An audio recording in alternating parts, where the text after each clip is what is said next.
Good evening, everyone. Welcome to the Paso Robles Joint City Council Airport Commission special meeting for Tuesday, December 19th, 2023. Before we get started, I'll have our city clerk read the hybrid AB 361 notice, please.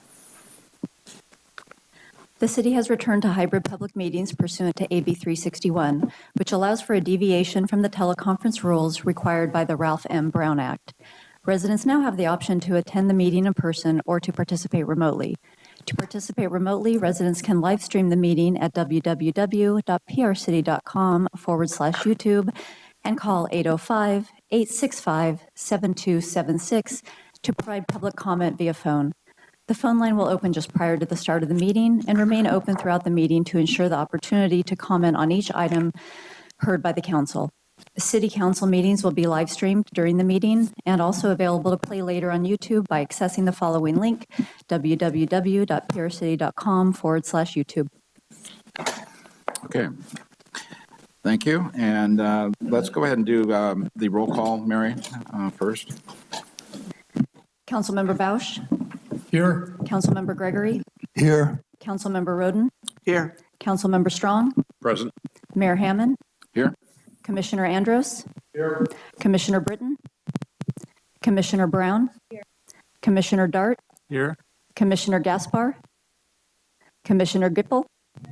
Chairman Cook. Here. Please note that Commissioner Britton and Gaspar are absent.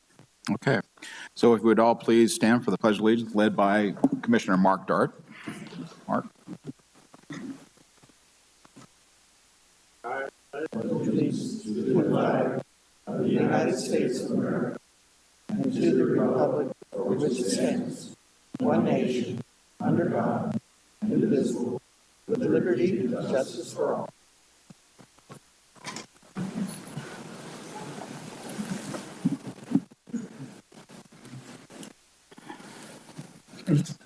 So to start off with, I'll read out a little instructions, kind of how we run this meeting on a special basis. It's a little different than normal because we only have one item here. Public comment is only limited to that item, obviously. So, and we're going to move that after the point when staff gives their report to us. So we'll hold that out.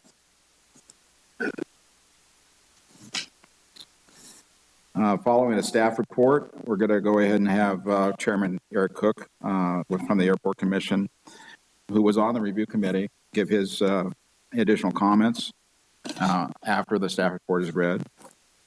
Council and Commission then will have the opportunity to ask their questions to the staff of that particular report. After the questions to staff, we will then have an opportunity for questions and comment from the public and the proposers who may want to say something further about their proposal.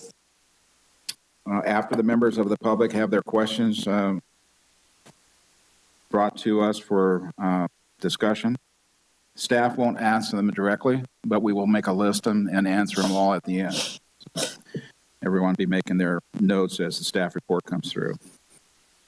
If you plan to speak during public comment, please fill out a speaker card. We're going to limit this to 3 minutes because we want to try and get everybody involved and who wants to speak here. We have another meeting starting at 6:30, so we'll go through it as quick as we can, but we want to be thorough. After public comment, we'll bring it back to council and commission for any final questions and discussion and or direction. So with that, I think we can go ahead and have the staff report begin. I'm not sure who's going to have that. Mark Scandalis, Airport Manager.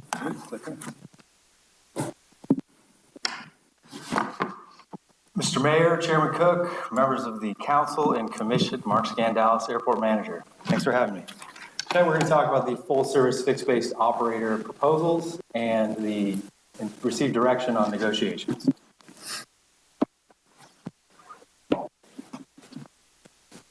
Doesn't work. Next slide. So a little about our airport. We're Paso Robles Municipal Airport. Our call sign is PRB. We're 1,300 acres. We have 44,000 operations per year. There's 223 based aircraft that live at the airport. Fuel sales are about 600,000 gallons per year. There's 75 acres of pavement. Our main runway is 6,008 feet long, and our main tenants, or some of our larger tenants, are CHP, CAL FIRE, and Mercy Air. Next slide. In order to service those 44,000 operations per year and those based aircraft, we have something called a fixed based operator. So this is someone providing aeronautical services at an airport. An airport can either provide those services themselves or contract out to provide the services. Historically, we've always contracted. So a single service FBO is someone providing one service. That would be a mechanic working out of their hangar. Limited service FBO would be someone providing two services. So that could be a flight school that rents the aircraft. But we went out for requests for proposals on a full service FBO. So per our minimum standards, this is a provider providing three services in addition to fueling. Next slide. So the history of the full service FBO Paso Robles: in the 70s, it was Bill Brooks and Golden Carriage Air. In the 80s, it was Oasis. The 90s, Sherman Smoot and the Executive Air Center. Mid-90s, it transferred to John Moore and Aero Service. In 2000, it was North American Jet Charter, also known as Wyrix Paso Robles Jet Center. They unfortunately went out of business, and at that time, in 2011, ACI Jet stepped in on an emergency basis and provided us fuel service, and they've been here for about 13 years with all the options and extensions. They have not provided capital investment in the airport. That is a requirement of our lease policy and FAA's policy to have a lease over 5 years. So as part of this request for proposals, one of the things to qualify for a long-term extension is capital investment in the airport. Next slide. So what is required to be the full service FBO at an airport? At our airport specifically, you need to do two things, primary required services. That's provide fueling, and that's provide aircraft maintenance. That's both piston maintenance and jet aircraft maintenance. In addition to those primary services, you have a list of secondary services. It's kind of an a la carte menu. You choose two services out of that. It could be radio sales, charter, essential pilot supplies. You can choose two of those, but you must do the fuel and the maintenance. So in this request for proposals, we took many steps to do this. These are the steps. First, we formed a subcommittee of the Airport Commission. Then we had an RFP document drafted by a professional firm. We had a proposal review committee, and then an interview committee. And tonight staff is looking for next steps and direction from the commission and the city council on how to negotiate. And for our negotiations, it will be AMCG consultants, the city attorney, and city staff. So the subcommittee of the Airport Commission was made up of 3 airport commissioners: Ben Andros, Mark Dard, and Chairman Eric Cook. We had about 5 meetings. We discussed what they wanted in the next FBO. They gave inputs on the draft of the RFP document. We reviewed deal points in a framework of a basic potential contract. And the main takeaways from those meetings were the city should retain local control of the airport.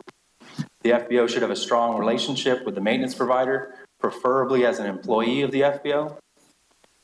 With no investment, a short-term contract, 5 years or less, is appropriate, and with heavy investment, a long-term contract commensurate with the level of investment was appropriate. So for that RFP document, we did hire a professional firm to help us write that. We discussed the drafts with city staff and the Airport Commission subcommittee. It was out in the public for 3.5 months, and we did have 5 proposers pull the RFP and ask questions.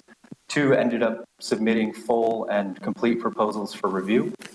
We issued 2 addendums to the RFP, so that was an opportunity for the proposers to ask questions. They asked them in writing, and we submitted the answers in writing, so all proposers had a level playing field. Some of those questions were like, how many pages can we respond to the RFP with? Others were clarifying the maintenance obligations. Others were clarifying the amount of space that was leased by the city or available to lease by the proposers. So for the offerings of the RFP, on the left-hand side, you can see the existing areas. These are in yellow. It's a 10,000 square foot hangar, 11,000 square feet of office space, and an 80,000 square foot ramp. We offered this at a 5-year term. We don't expect any capital investment in that. In addition to the existing areas, we identified some areas for development that would qualify for a long-term lease. That would be an airport terminal expansion and a 3.2 acre area on the frontage to the airport along Wing Way and Taxiway Delta for development of hangars. With full development of those areas, a potential 40-year contract was available. So one of the first things we did with the proposals, the two proposals we got, was to review the confidential financial information. So we wanted to ensure these proposers were able to do what they're saying. We reviewed statements of financial capability, 3-year profit and loss statements, and proof of insurance. After that review, both firms were capable of providing the service, and both firms could do the capital investment they proposed, and both were offering about $150,000 in rent for the spaces identified in the RFP. So after the review of the financial statements, we had a proposal review committee. This is a 9-member committee made up of airport stakeholders, other airport managers, and city staff. They independently reviewed the proposals, and they scored them based on standard criteria that was identified in the RFP. After that proposal review committee, 5 ranked Lloyd's Aviation higher with an average score of 91.1 points, and 4 ranked ACI Jet higher with an average score of 86.8 points. It was close. We ultimately ended up bringing both back for interviews. An overview of the proposals on the left-hand side, you can see Lloyd's Aviation, the rent to the city, about $150,000 per year. The term they offered was 5 years initially, and upon commencement of the airport terminal expansion, that would turn into a 40-year agreement.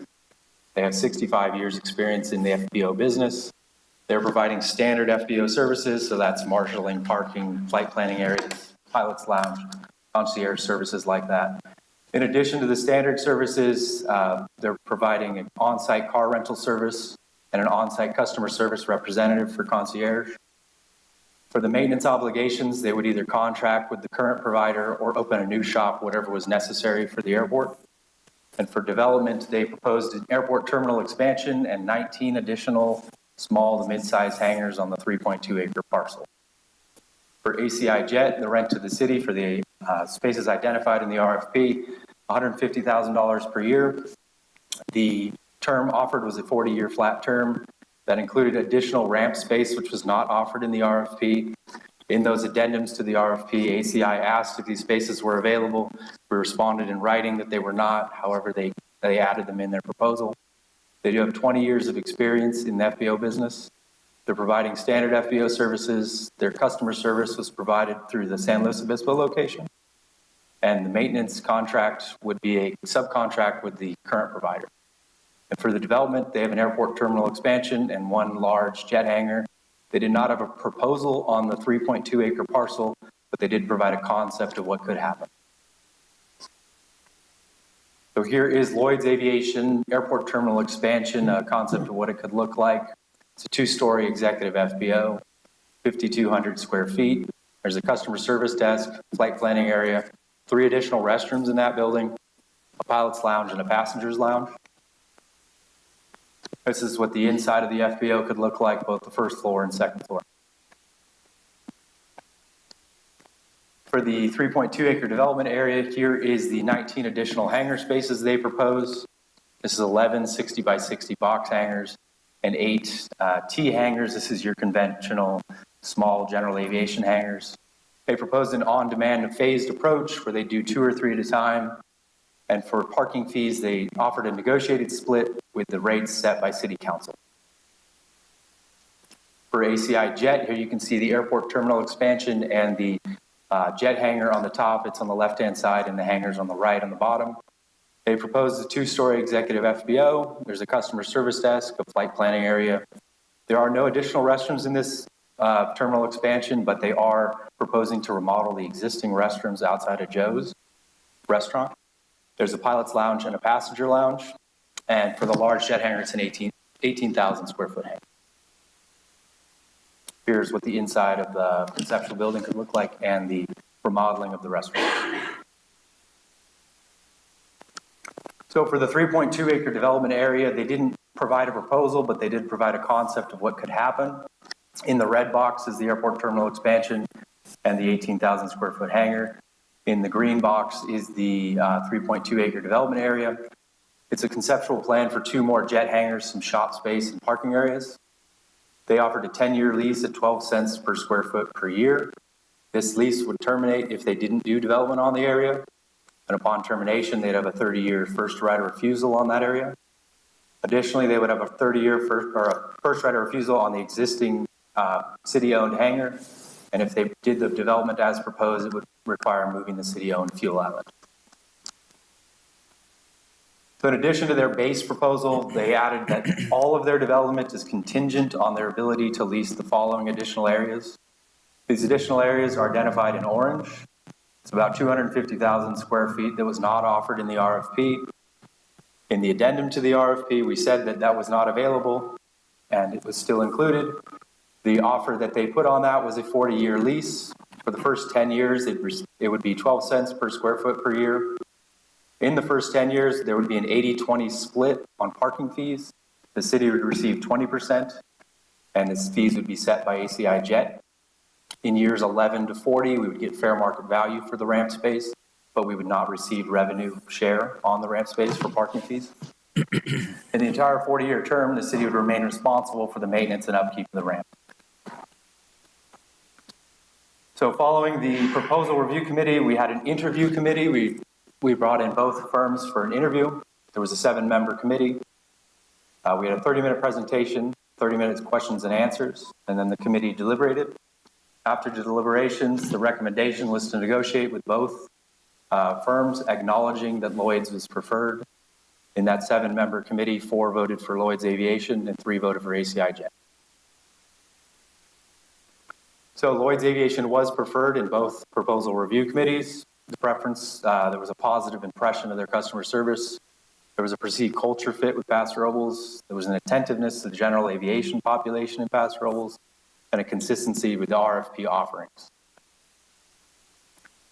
So in the deliberations, based on the notes from the on-site legal counsel, there are some recommended negotiation points if we are to negotiate with one or both proposers. Those negotiated points for Lloyd's Aviation are to seek an improved proposal on the airport terminal expansion to more closely match the existing building, to focus on FBO-operated maintenance services rather than a subcontract agreement, and to do the development to the 19 additional hangars in mass rather than a phased approach. And for ACI Jet, the recommended negotiation points are to seek a reduction in the amount of lease space and the exclusion of the first right of refusal language to align with the offerings in the RFP, focus on FBO-operated maintenance services rather than a subcontract agreement, seek to improve restroom access in the airport terminal expansion design, retain the City Council's ability to set rates and fees for aeronautical charges at the airport, and to detail levels of customer service guarantees. So the options here tonight, we have 7 options. First one is authorize staff to negotiate with both proposers. Next option would be to negotiate exclusively with ACI Jet. Third would be negotiate opposite with Lloyd's Aviation, then negotiate exclusively with ACI Jet. 4 would be reject all proposals and republish the RFP. 5 would be direct staff to conduct a feasibility study to operate the FBO in-house.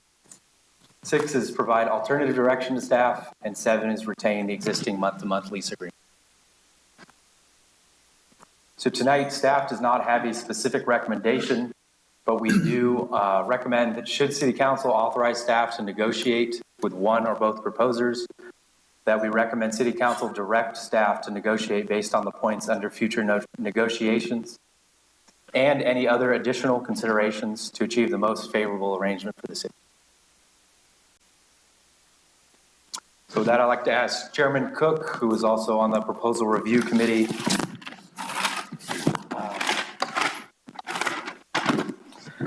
Chairman Cook, have I accurately reflected the process and the recommendations of the committee, and do you have anything to add? Yes, you have accurately reflected the process and the recommendations of the committee, and I have nothing to add at this time. I'll wait till later for the rest of our opportunity. Thank you. Thank you. With that, I'll happy to answer any questions you may have.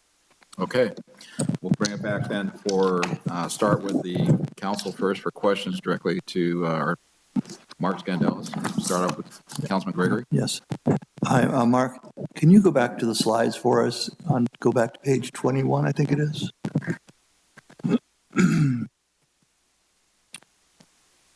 So is there another page describing preference for ACI Jet?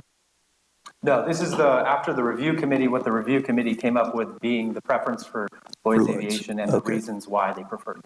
Okay, that was my question. Thank you. Councilman Schramm. Yes. I have a question as to the customer service aspect of this. The most impressed, when I was flying a lot of corporate jet flights, the most impressive airport we ever went to was Elgin, Illinois. And it was because they treated not just the pilot with the respect and welcoming that was usually given, but every single person on the plane. And they went so far as to roll a red carpet all the way out to the plane for us to get to the terminal, which I don't think is really totally necessary. But it was nice to have the service they're offering of concierge, but also when we got back to the plane, there was a box lunch on every seat in the plane, which was very, very impressive and induced us to look at Elgin very favorably as a place to land frequently. And I'm wondering if there's been any thought to more customer service that's really for all the customers, not just the pilots. Certainly, we can detail that in the contracts that we would negotiate. Thank you very much. Councilman Belsch.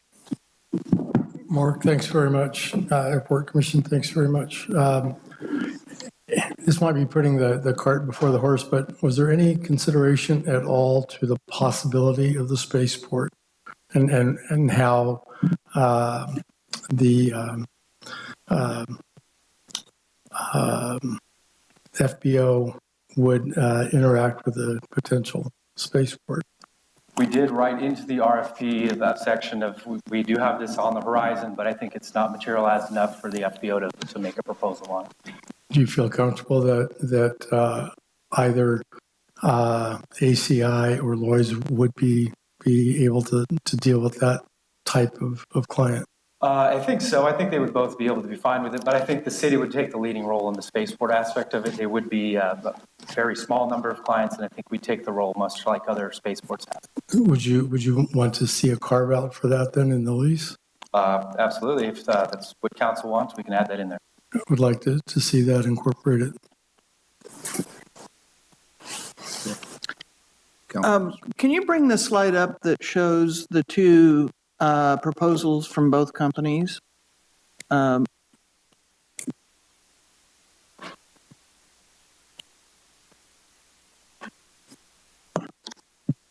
Scroll up. It's in the 15s or so. Keep going. 12. There.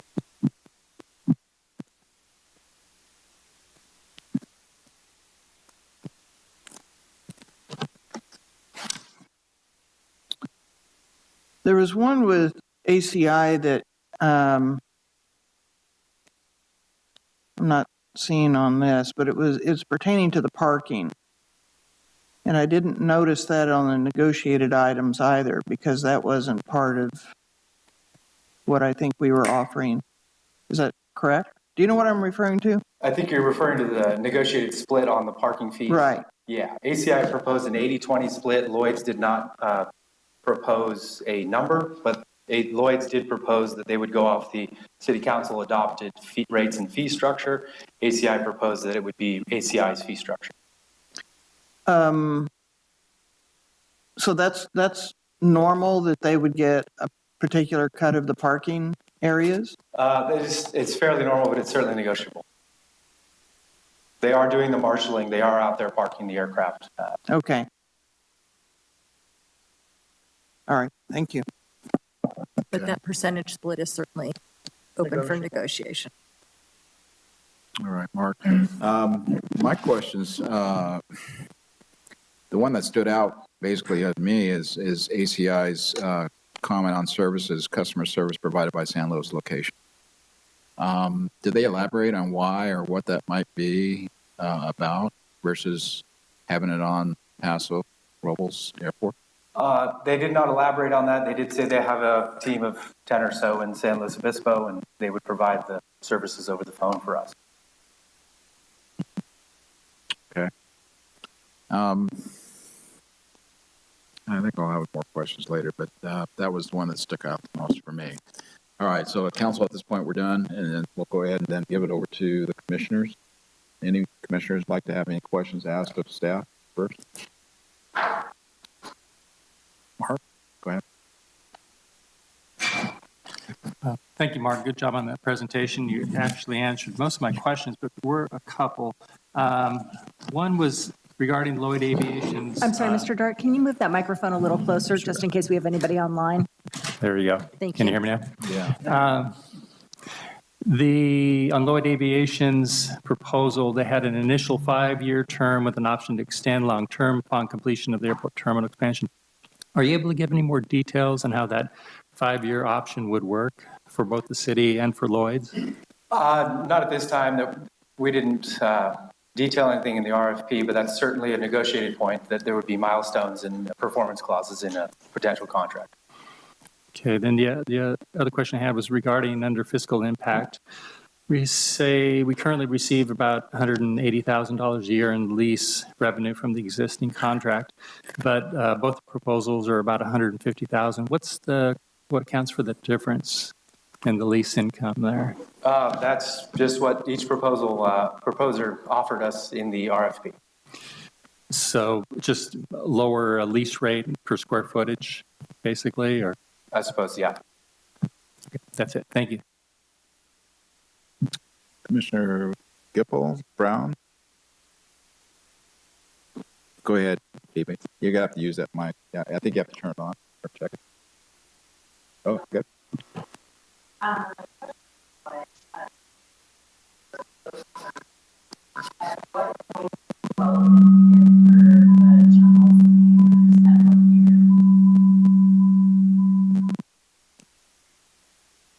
I would have to look at the exact timelines, but they did propose a timeline each for the airport terminal expansion.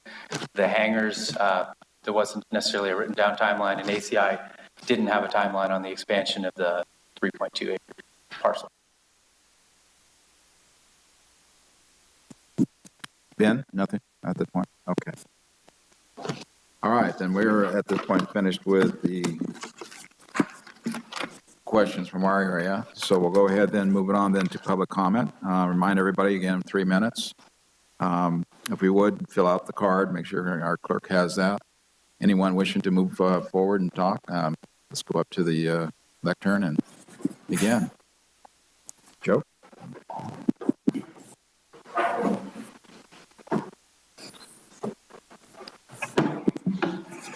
Good evening, everyone. My name is Joe Tavares, 2498 Drywall Place here in Paso Robles. For the past 7 years, I've been leasing the restaurant and the terminal, and I've been leasing through ACI. And I'm not used to doing any particular business with anybody else. I've been self-employed. I never had to ask for permission to do anything, and I've been really fortunate with that.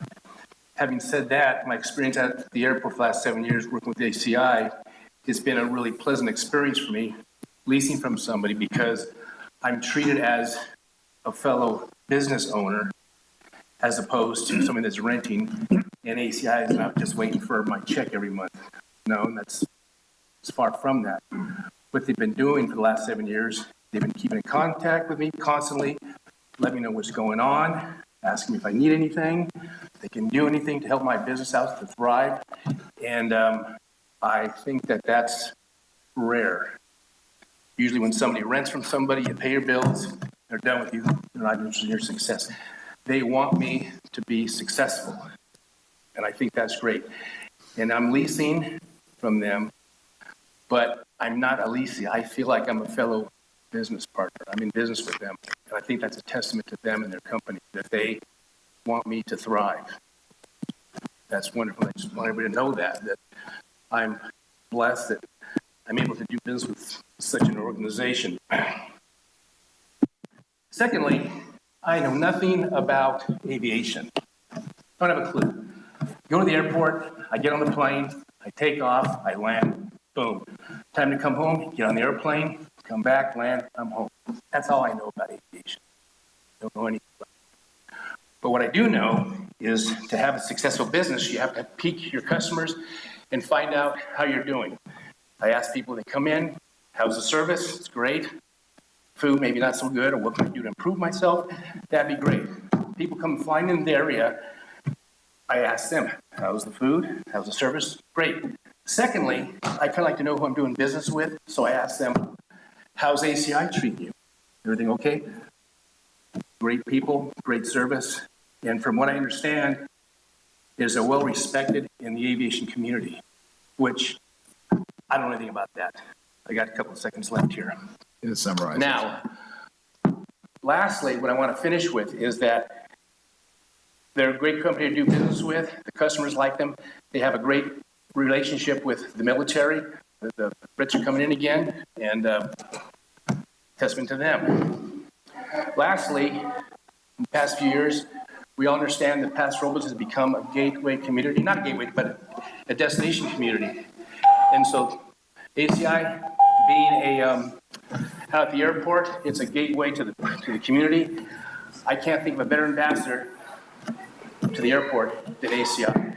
Very Thank good. you. Thank you, Joe. Welcome. Good evening, Mayor Hammond, council members, commissioners. My name is George Dahm. I'm the Chief Operating Officer of ACI Jet. It's a pleasure to speak with you this evening.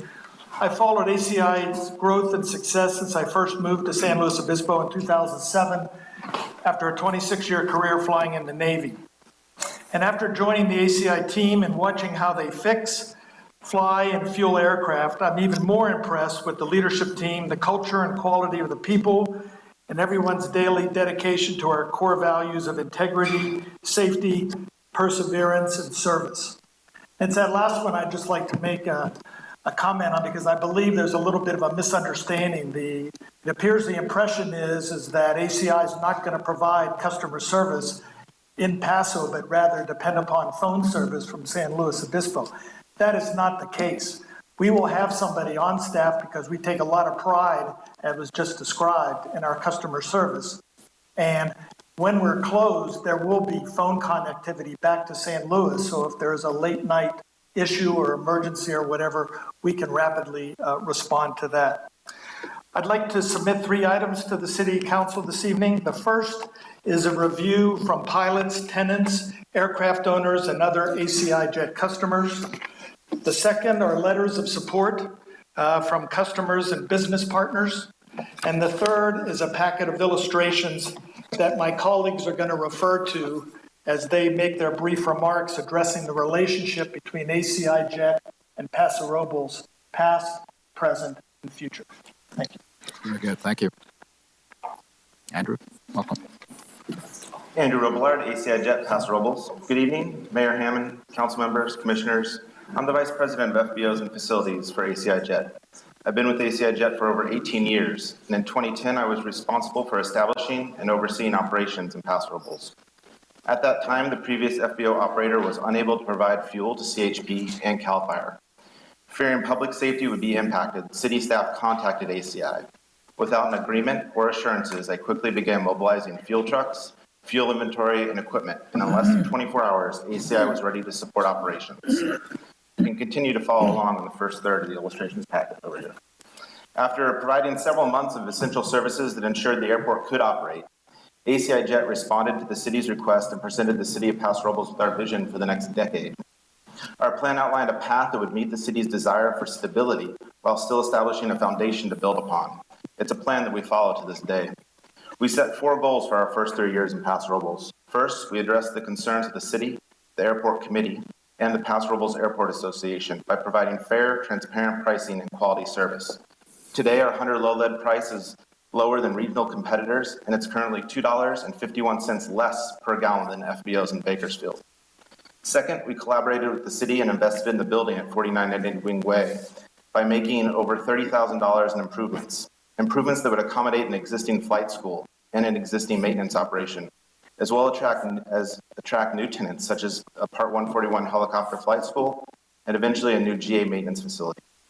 The last of our original goals were twofold, and we strived to promote the airport and business on the field. We followed the lead of the City of Paso Robles tourism coordinator, and we worked to preserve businesses through renting practices that would help to ensure their solvency. For years 4 through 6, we set goals that would expand services. After seeing several failed RFP attempts to find a restaurant tenant, ACI Jet collaborated with the City of Paso Robles and added the restaurant to part of its leasehold. Using over $50,000 to back startups, ACI Jet was eventually able to land the most successful venture by partnering with Joe's One-Niner Diner. In 2018, ACI brought the Defense Logistics Agency government fuel contract back to KPRB. This single-handedly expanded services to all the branches of the military and other government entities. And for years 7 through 10, we worked with the city to identify opportunities for growth and future capital improvements. We did so while continuing to serve the community with world-class service and advocating for the airport. Today, we're right where we said we'd be over a decade ago. After investing over $1 million in equipment and tens of thousands in tenant improvements, we're ready to continue on the path we first introduced you to in 2011. Thank you. Thank you. Luke, welcome. Good evening, Mayor Hammond, council members, commissioners. My name is Luke Newland. I'm the general manager of our FBO at the Paso Robles Airport. I'm going to summarize where we are presently in our mission to help the Paso Robles Airport and this community reach its full aviation potential. You can follow along in the middle third of the illustrations provided. Before joining ACI Jet in 2012, my aviation career started in the military. I worked on the flight deck of multiple aircraft carriers, directing, launching, and recovering aircraft all over the world.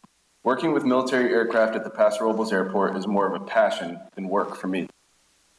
Our proximity to Camp Roberts and Fort Hunter Liggett provides us the unique opportunity to serve the military, as we've seen exponential growth and utilization of these local resources.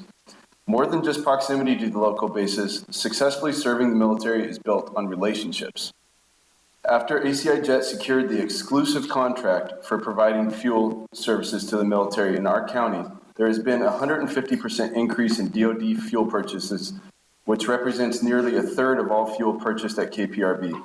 This contract and our long-term investment in these relationships bring significant economic value to the community that would potentially be lost with a change in service providers. We've been investing in relationships with the Air National Guard by supporting their Mission Readiness Airlift Conference, which we will be hosting again here on the Central Coast in February. Whenever I represent ACI Jet at a military conference, I'm reminded the impact we have goes far beyond the airport property. When the Royal Air Force retired its C-130 and needed a new home for the A-400, we were able to leverage the relationships that we have developed over a decade to bring them to Paso Robles. This required significant perseverance on our part. We researched and provided the technical data on the aircraft, paid over $50,000 for a pavement study of the ramps, taxiways, and runway, and executed an MOU to eliminate any risk to the city. We did all this at great expense to allow the city to make an informed decision about future operations while still preserving the profits and shared benefits that the RAF bring to our community. Even when it came at a financial cost, we always acted in the best long-term interest of the airport. As a local resident and active member of the Paso Robles Rotary, Paso Robles Chamber of Commerce, and a member of our charitable contributions community, I truly get to work, live, and give back to this community on a daily basis.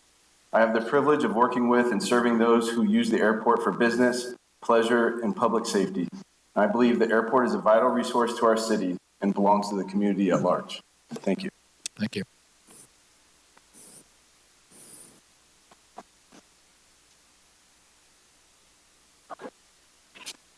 Welcome, Bill. Mayor Hammond, members of the council and commissioners, my name is Bill Bortzmiller. I'm the CEO of ACI Jet. We're proud to have partnered with the city of Paso Robles over 10 years ago in working to take an airport that was in trouble and to mold it into something stable that is now poised for growth. I'm also extremely excited about PRB's future. ACI has a proven track record of transforming the experience, value, and community benefit of an airport in significant and meaningful ways. You need only look at our other locations where we have been afforded long-term leases to see this firsthand. To that extent, I want to offer some context on a few of the items addressed in the agenda report tonight.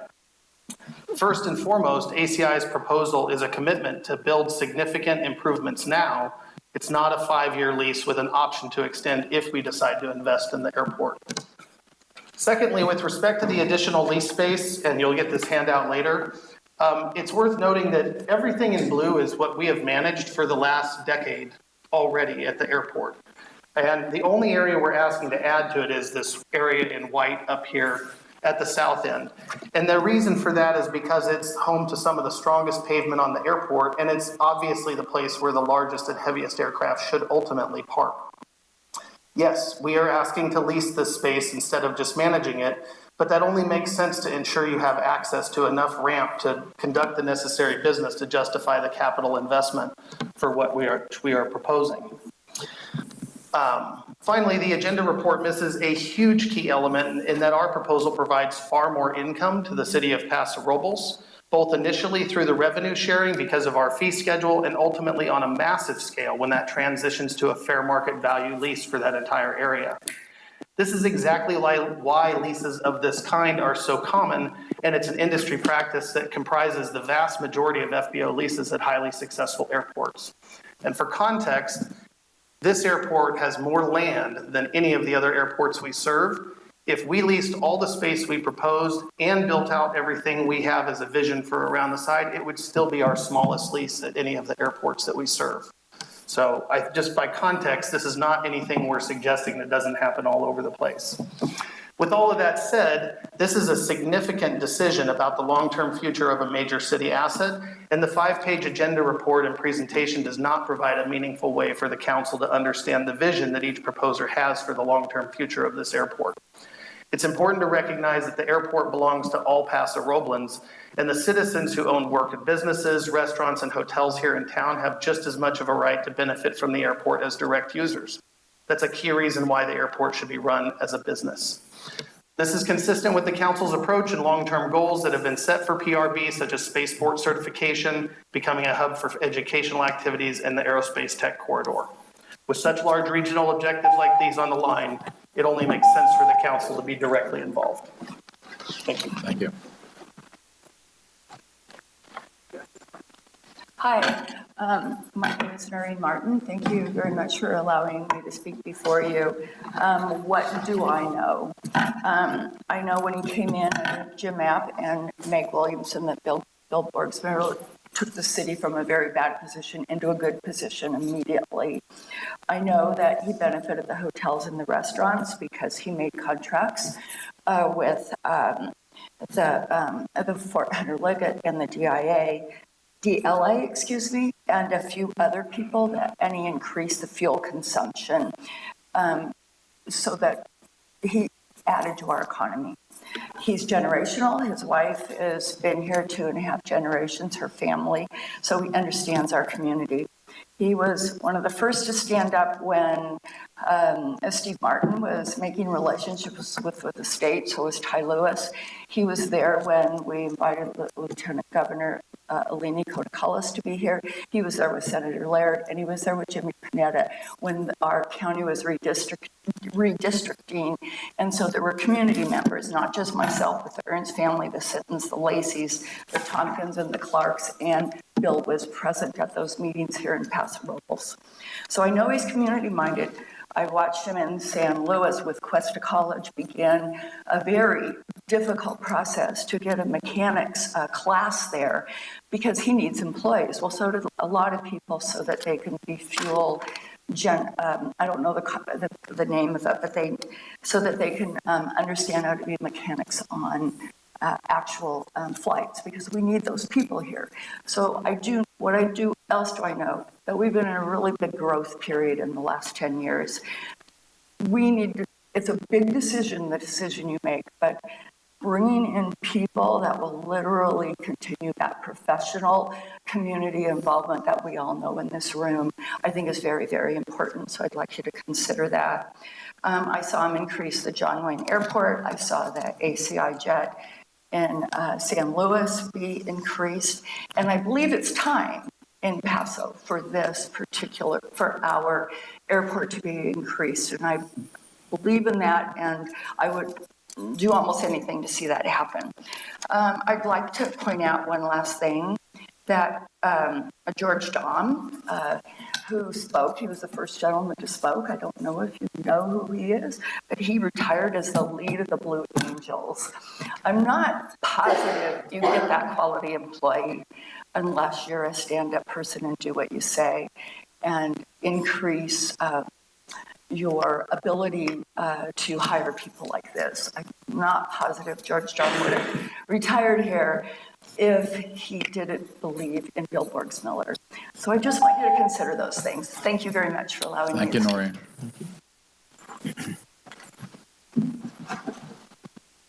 Ryan? Hello, my name is Ryan Crowell. I'm the president of Lloyd's Aviation. I simply just wanted to say thank you to the council and the commission for the opportunity to participate in the RFP. Our interaction with the council in the interview and the airport staff and the city staff has been nothing but absolutely professional, and you should be proud of that.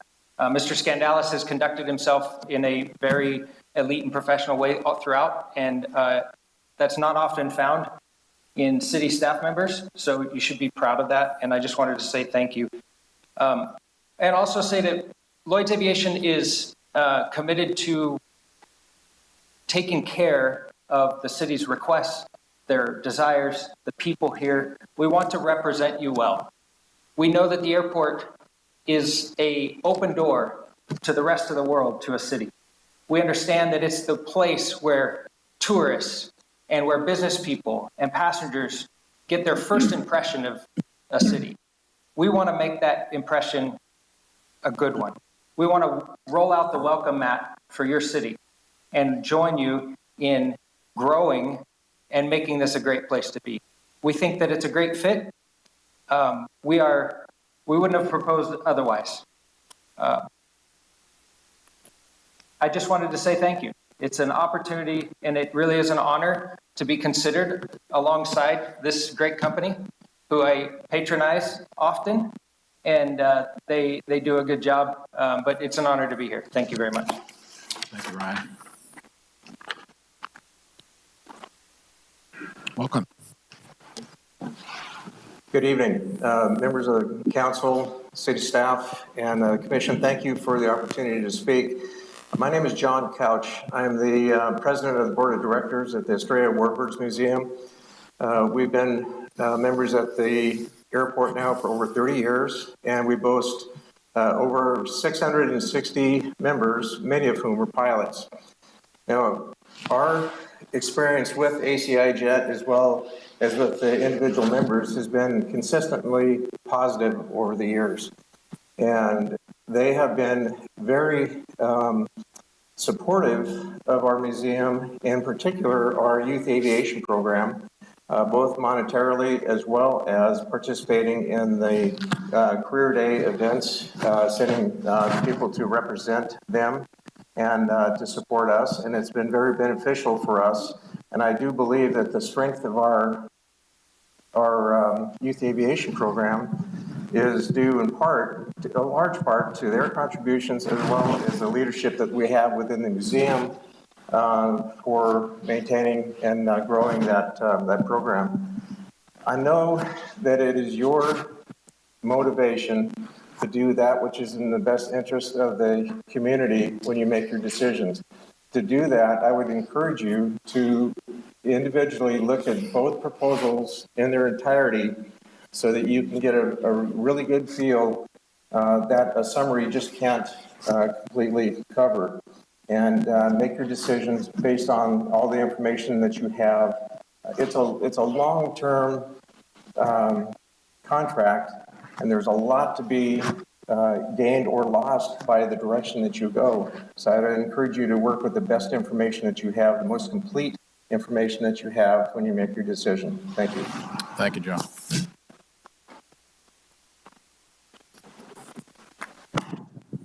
Good evening, Mayor, council people, commissioners. My name is Nick Tompkins, NKT Commercial. And I'm here actually as someone who knows nothing about how to operate an airport, but as a long time, over 40-year user of FBOs locally, San Luis Obispo, Santa Maria, and Paso Robles. Our ag business, both our ag business and our commercial real estate business have relied upon it the entire time. But mainly I wanted to speak about Bill Borgsmiller and ACI. And I met Bill 20 years ago, and I met him in a hangar where he was working with two other guys, and I still remember him polishing an airplane, telling me he was starting an FBO business and going to start, and I felt terrible for him because I thought, okay, he's a really smart guy. He's clearly hardworking. That's a horrible profession, and it won't take long and we'll see him doing something else. Well, 20 years later, he has proven through his hard work and his dedication and doing what I consider kind of making handshake deals. He's a guy that when you shake hands, you know you have something that's taken care of. And he is that personality, and he has that kind of commitment and that kind of follow through. So it's been extraordinarily helpful for us, and we have candidly never been let down during that entire period. Also would say that I just would ask this because I think it's obviously the commission's responsibility, the council's responsibility to be sure and try to do the best thing for the community, for the city. And I don't know what that is, but I would really encourage you, given the magnitude of the issues and how it impacts a lot of business and tourism and all that, but also just ordinary Joes and companies like ours that utilize those services to please take the time and read the entire proposals very carefully. And, I'm assuming talk to, if it's appropriate, talk to the operators in both groups and to make the right decision, because it certainly makes a big difference to people like us, and our experience so far has been wonderful with AC on this. Thank you. Thank you, Nick.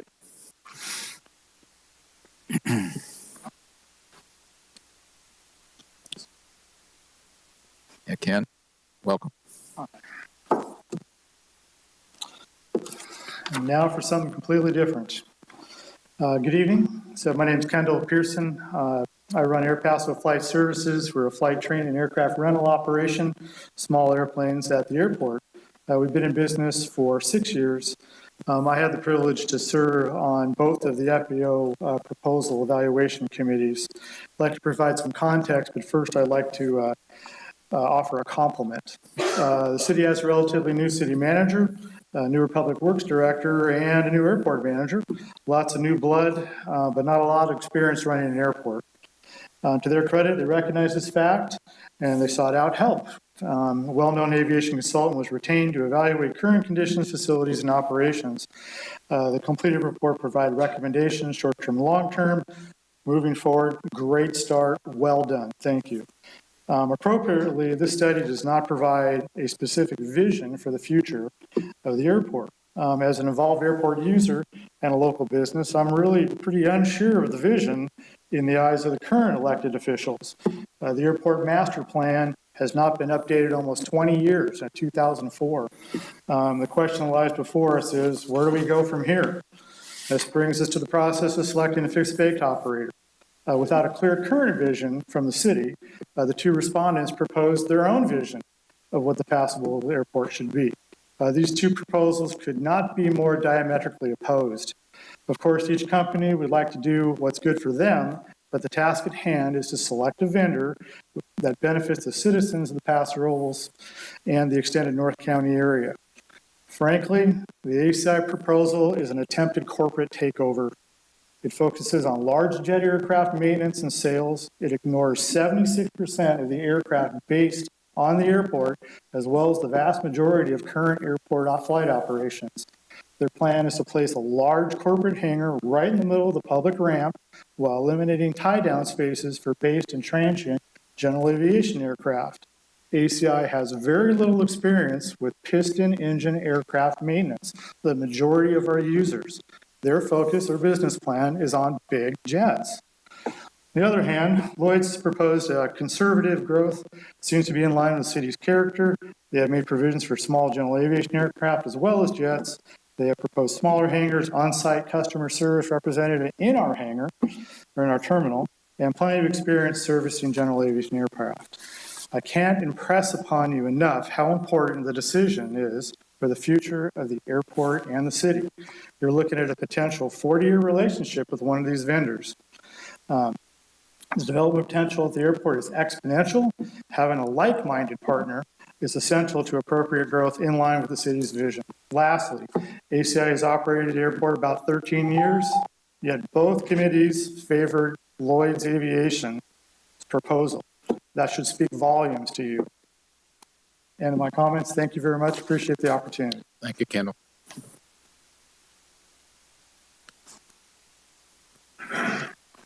Mr. Mayor, Council, Commissioners, my name is John King. You'll find out very quickly that I know nothing about the day-to-day operation of an airport, but I do know a little bit about the hospitality business. And that's one thing I kind of wanted to share with you, a couple things maybe you haven't seen yet, but I think it's very unusual when you get a fixed-based operator that goes way out of his way to encourage people that are here, that are visitors, to have a good time. And I'll illustrate a couple examples.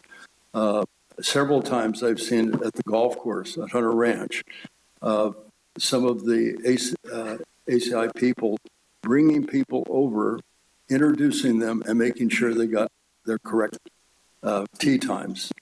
That's pretty unusual.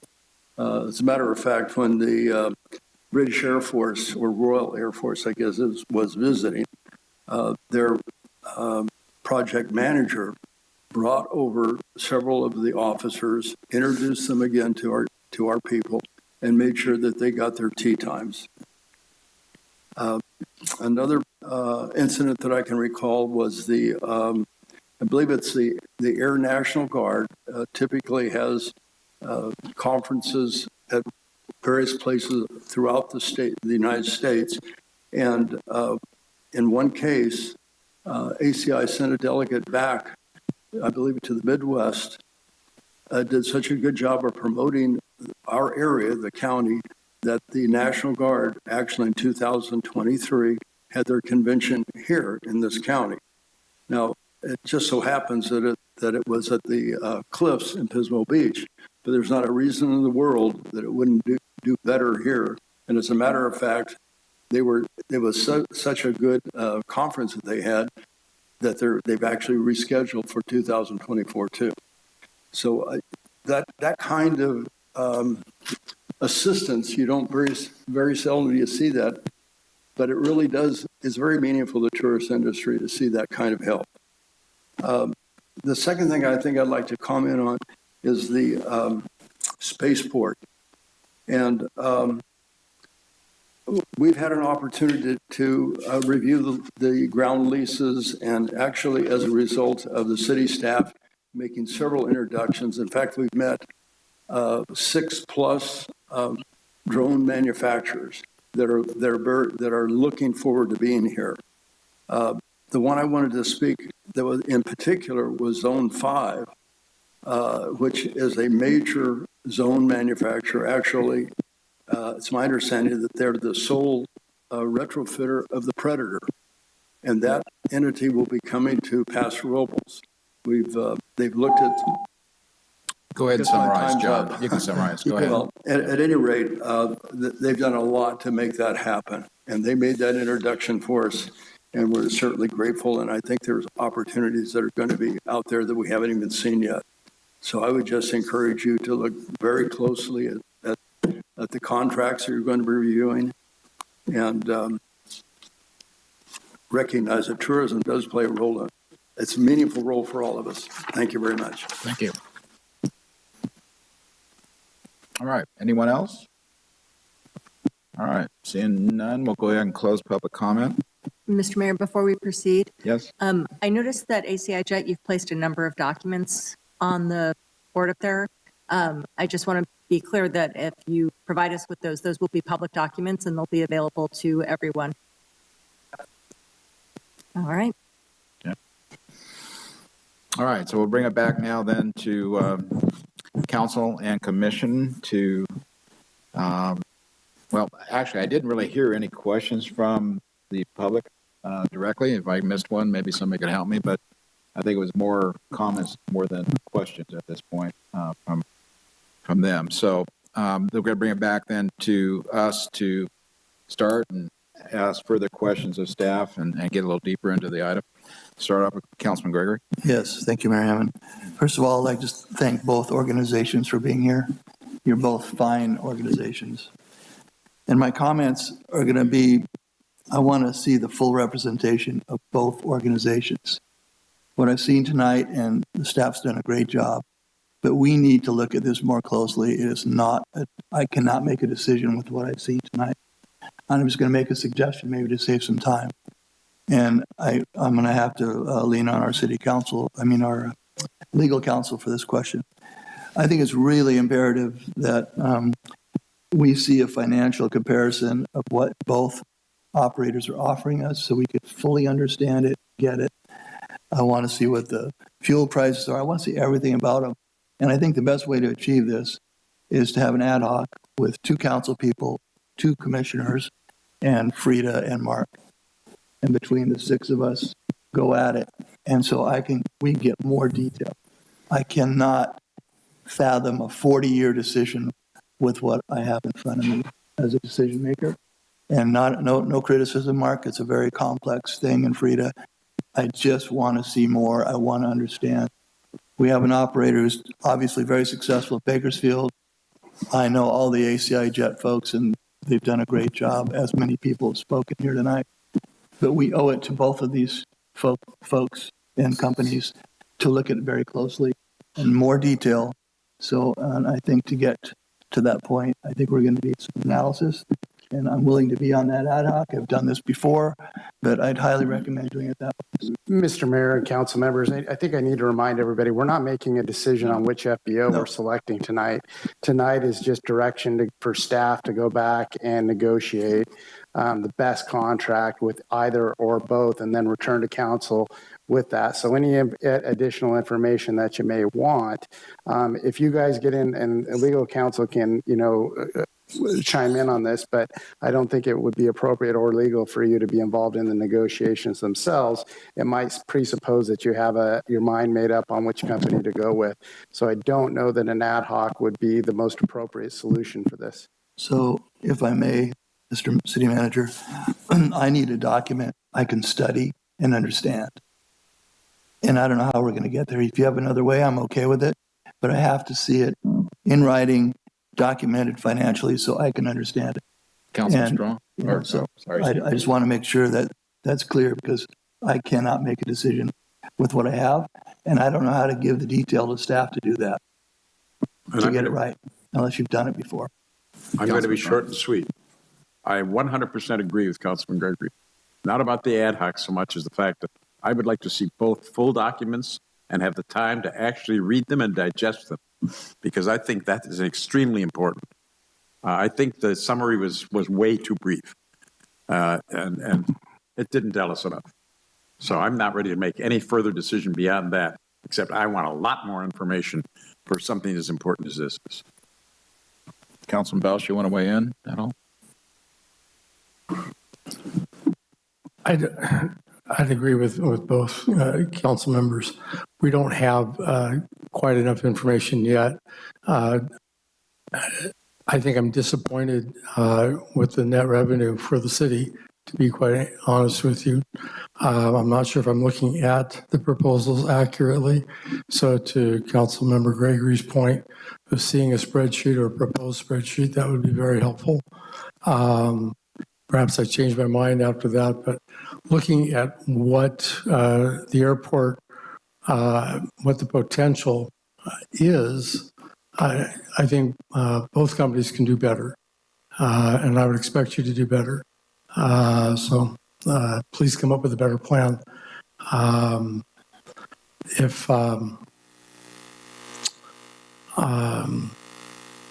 If there are elements that you would like to see, such as utilizing the apron area that we should have included, call that out. But then I think it needs to go back so that everybody has a fair shot of bidding that as well. Those are my comments. Okay, thank you. Councilman Roden? And I'll admit my ignorance when it comes to airports. I used to fly years ago, but it was just landing and taking off for the most part. So I do, however, have a few questions, because I think Mark asked the question, have I stated everything correctly? And I believe Mr. Cook said yes.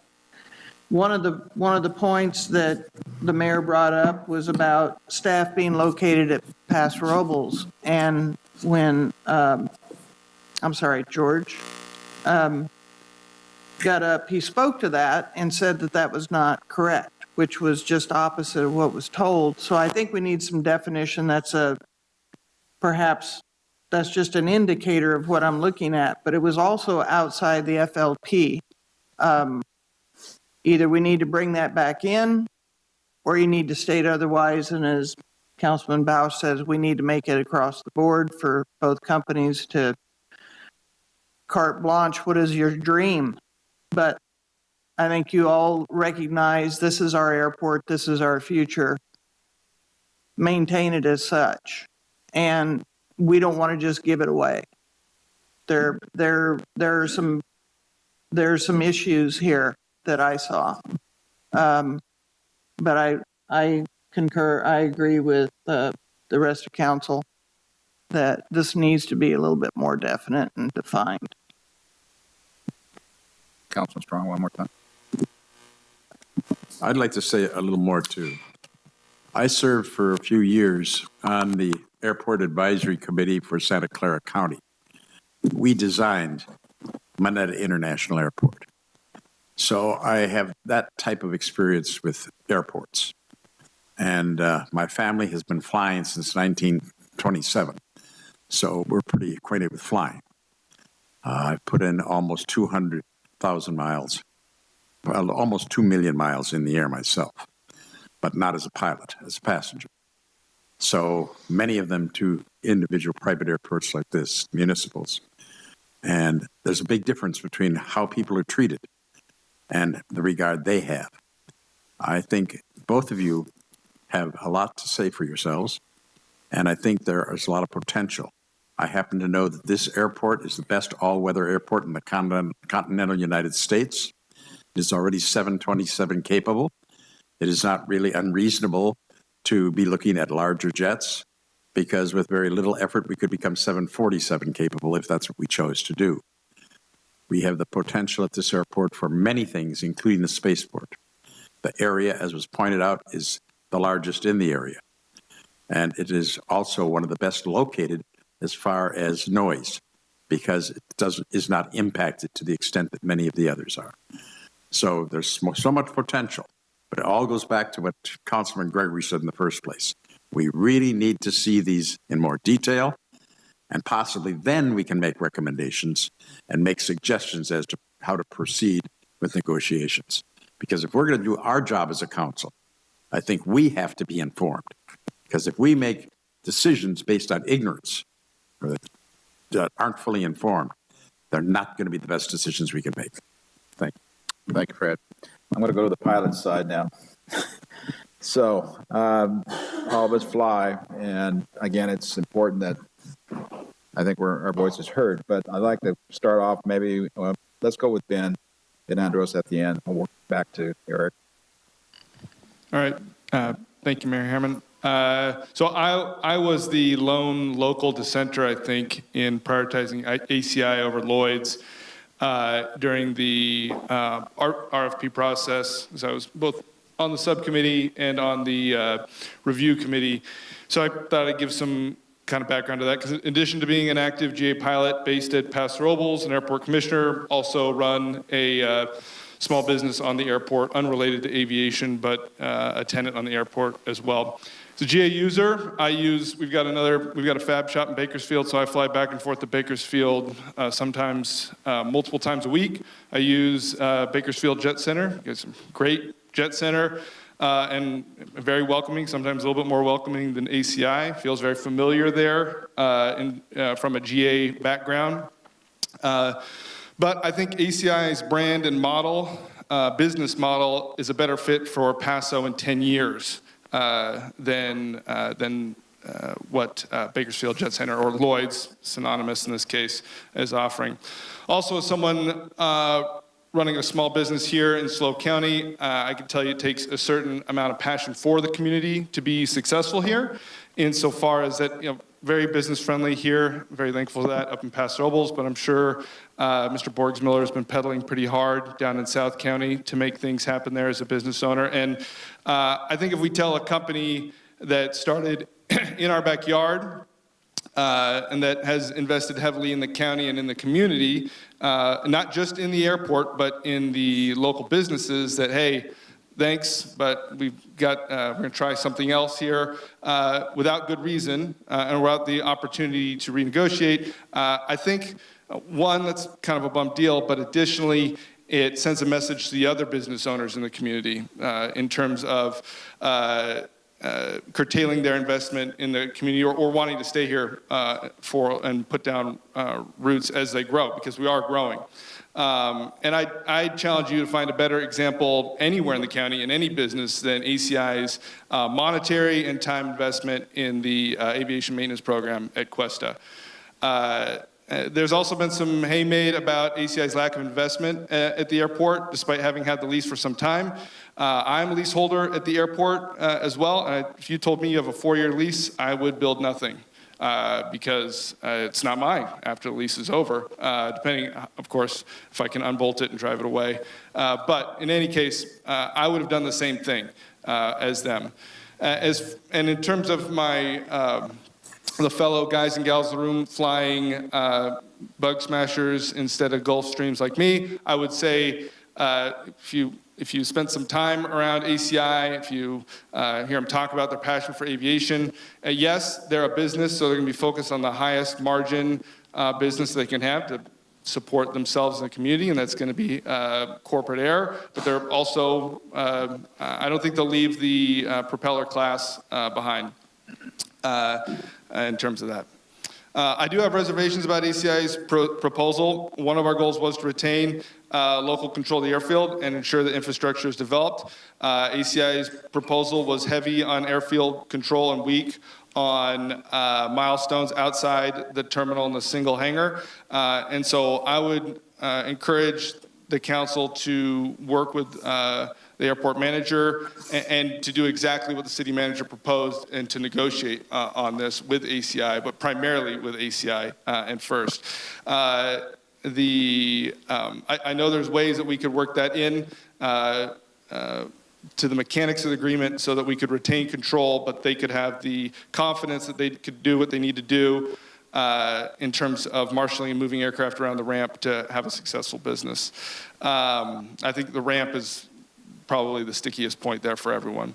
And I think that ACI needs a more robust performance clause in terms of what they would do for further infrastructure development. Mr. Borgsmiller and his team are savvy business people, and this is a business negotiation. I think that they did what I would do, which is run the flag as far into our territory and plant it. It's kind of up to council, in my opinion, to then push it back the other way and find something else. But I think that for a homegrown company such as ACI, we owe them at least that to negotiate with them. And I think that the council's bargaining position is strong because Lloyd's is a company with a great reputation and they have a sound offering as well. So it's you're not going into this negotiation as beggars. You can pretty much ask what they want, and then the ball is in ACI's court from there. So that's why I said, or why I came down for ACI, but two strong companies. I think you should start negotiating in serial with ACI, and if that doesn't work, move on to Lloyd's. Thank you, Ben. Commissioner Brown?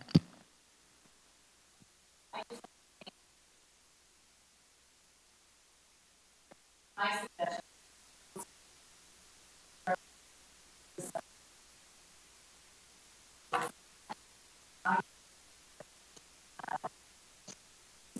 just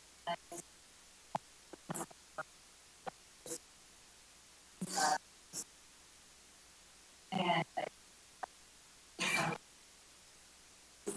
whether it's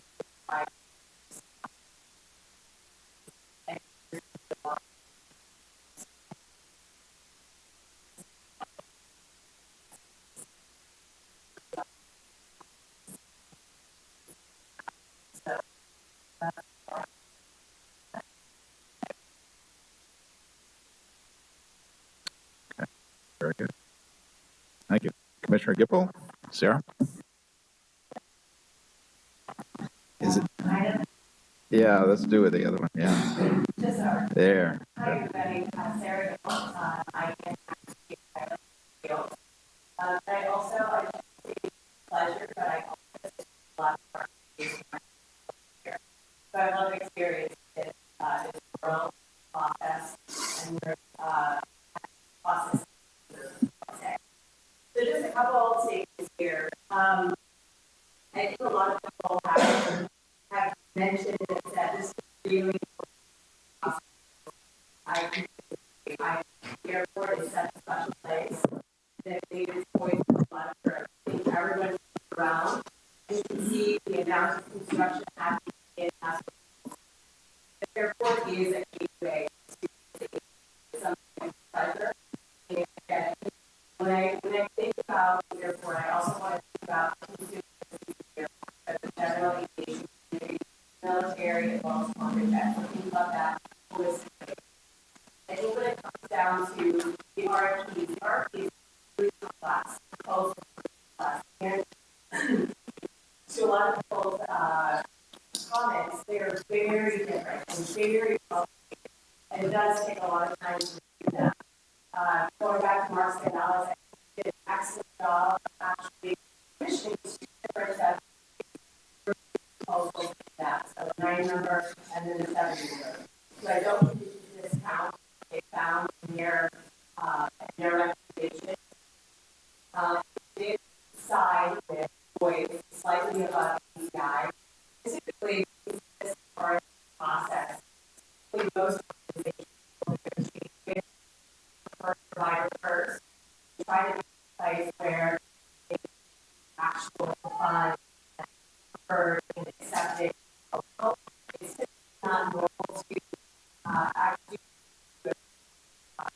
negotiations with both the first and the second. Second and the PCI, just because again, it's in good faith. Two different the outstanding provider of Lloyd's.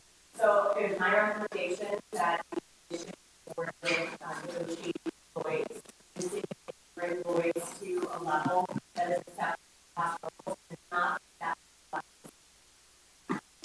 Okay, thank you, Sarah. Commissioner Dart. Thank you, Mayor.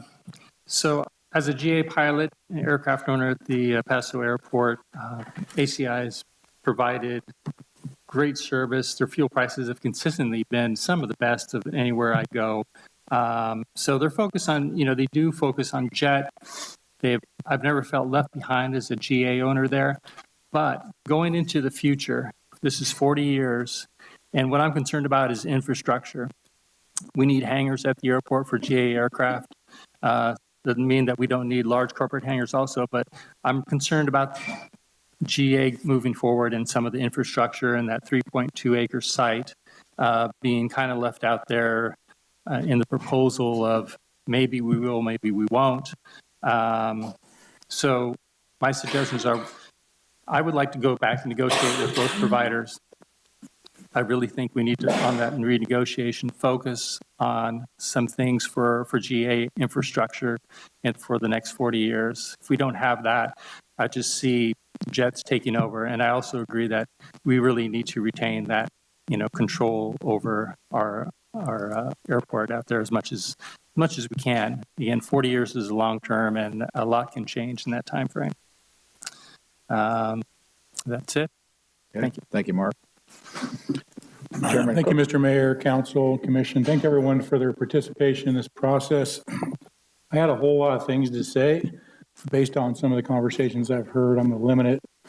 So first off, everybody has to understand that we took the information that was provided to us. So some of the council members are saying that maybe they didn't get all the information, but you got to remember, we only have what we have to deal with.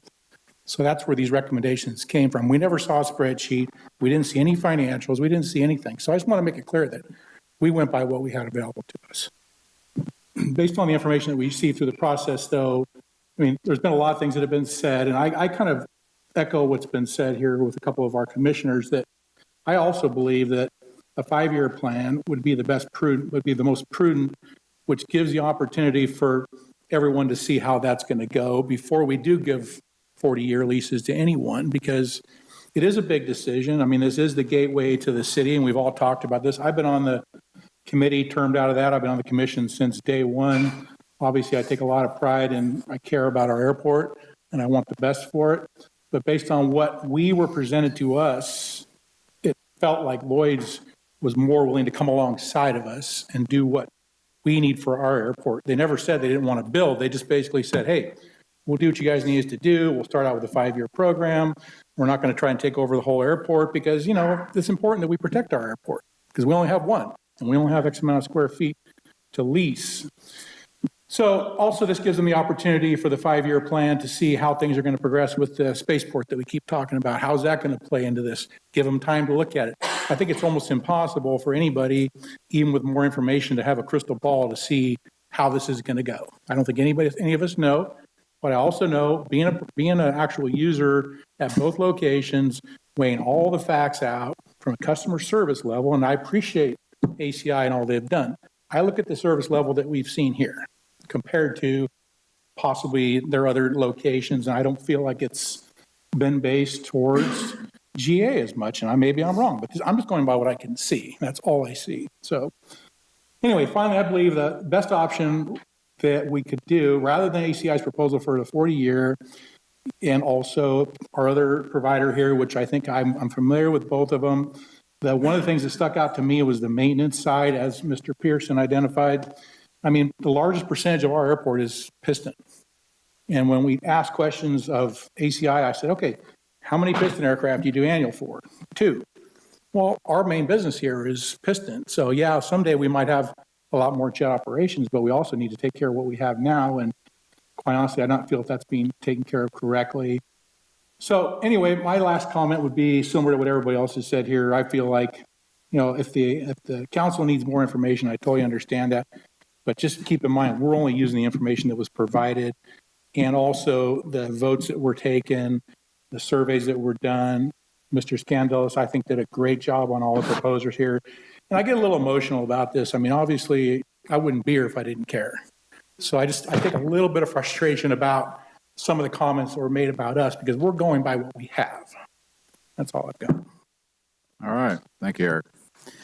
And I'll finish up. Again, I kind of look at this like the beginning of a new book. I mean, we have a point in time now where we're looking at great opportunity for the airport with the spaceport. Hopefully we get that license and we move forward. And making a long-term commitment is really, really important to do right if we are going to do a long-term, or if we're going to do a short-term. We can talk about that too. Personally, I think I know both of them. I know Steve Lloyd, I know Bill. Excellent companies, both, for my aircraft that I've used. And again, it's hard to decide at this point, you know, and I can't. I'm kind of like with Gregory here, that I would personally like to see an ad hoc formed, truly, to get more information that we can actually bring back to staff and then maybe further 2-2-1s with council, because we're the ultimate decision makers here.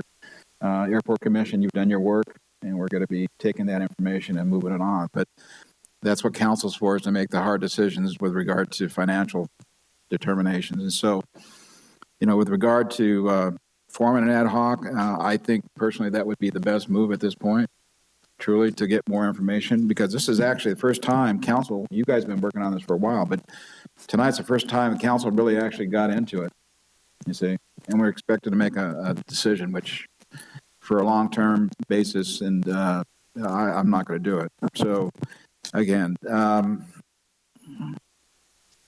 I think, again, staff will talk about this. If we can give, I think as far as an item here that we're supposed to talk about here, there's options to talk about. I would go for number 6. And we're going to provide an alternate direction to staff, okay? At this point, I think both of them are excellent companies. I don't want to discourage either one of them, but on the other hand, I need to refine, personally, more information from each one on their proposals that I did not get off of the paperwork that we were handed. A little concerned about the ACI's commitment to all or nothing kind of a situation. I want to, you know, hear about that further. And, you know, keeping control of our airports, number one on your ad hoc that you guys wanted to see, what we take, you know, control, keep control. And also the future, again, is it going to be GA or is it going to be corporate? I think you can do both, actually. But those are refining points that I want to make sure that this particular FBO is going to be able to handle and have on their plate basically is this is where we're going, not so much where they want to go. Again, it's council's direction here. So go ahead. Yeah, go ahead, Steve. Okay, go ahead. So first of all, I'd like to apologize to Mr. Cook if I offended you. You guys did a great job in opening the door and getting us all the information. It's a tough decision for us to make, and we're not judging why or you made the decision you did.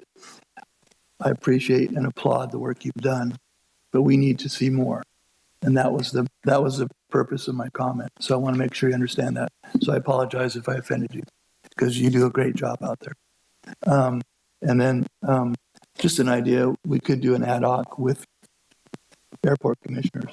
Yeah, no, my proposal would be 2 council and 2 ad hoc from the airport commission, because again, they're the pilots in the field, so to speak, that know more. But on the other hand, this is going to be more of what, we want to see a FBO be able to do. So however staff can make that happen, I think that's really, if there's a motion, Fred. Well, not really a motion. The thing is, we're getting some interesting comments and interesting suggestions, and they don't fit well together. We are a public agency, so we operate on a totally different basis than private industry. They have to make a profit. And if they look at their investments, they have to look at how they're going to get a return on that investment. So a 5-year contract and expect them to put all those improvements in is totally unrealistic. There's no way that's going to happen. But I think that's the reason why, even if we have an ad hoc, I think the entire council should at least get all of the materials so that we can at least go over everything and spreadsheets, because we have to individually be able to have some good idea of what we're doing.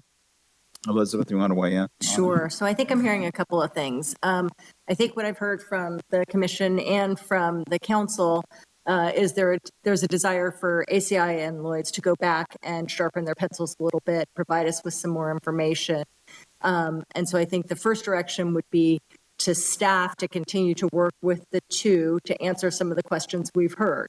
The timing of development question, I've got a handful of them written down. And so I think that would probably be the first step.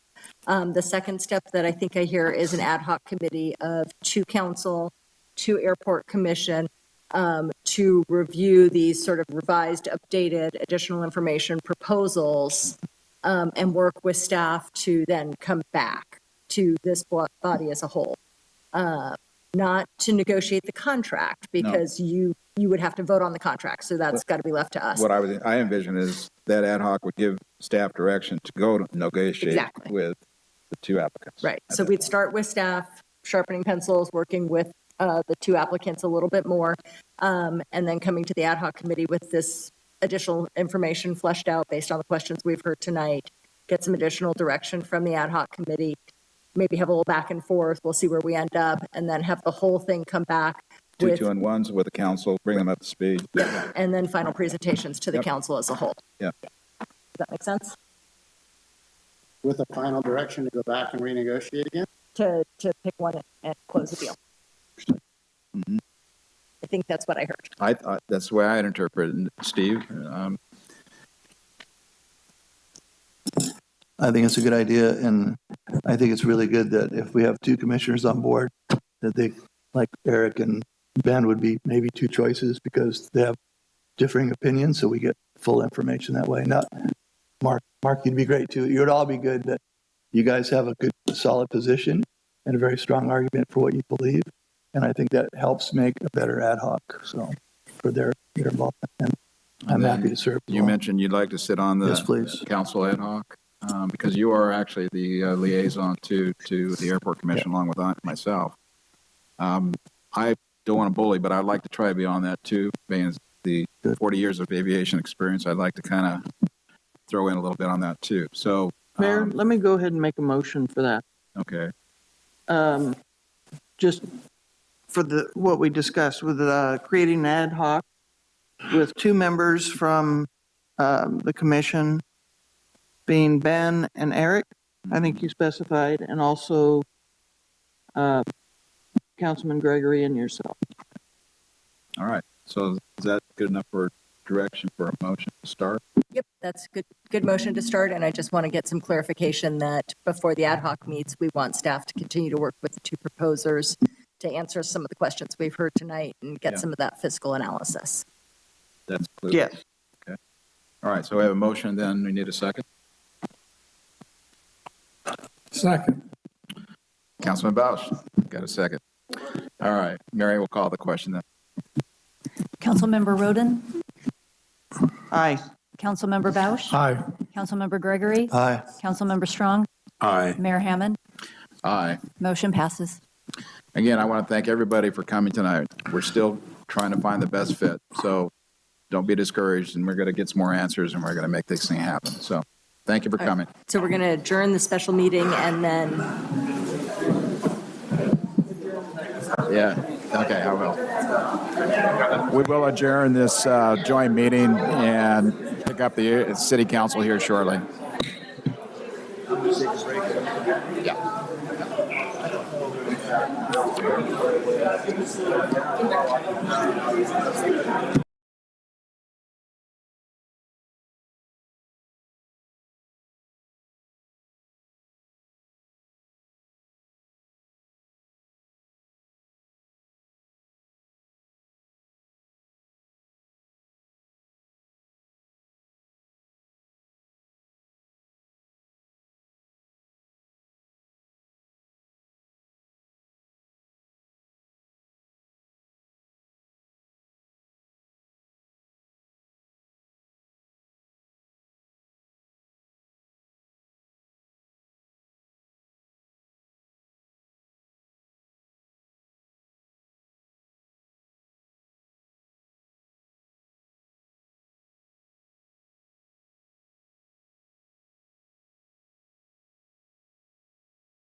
Good evening, everyone. Welcome to the Paso Robles City Council meeting for Tuesday, December 19th.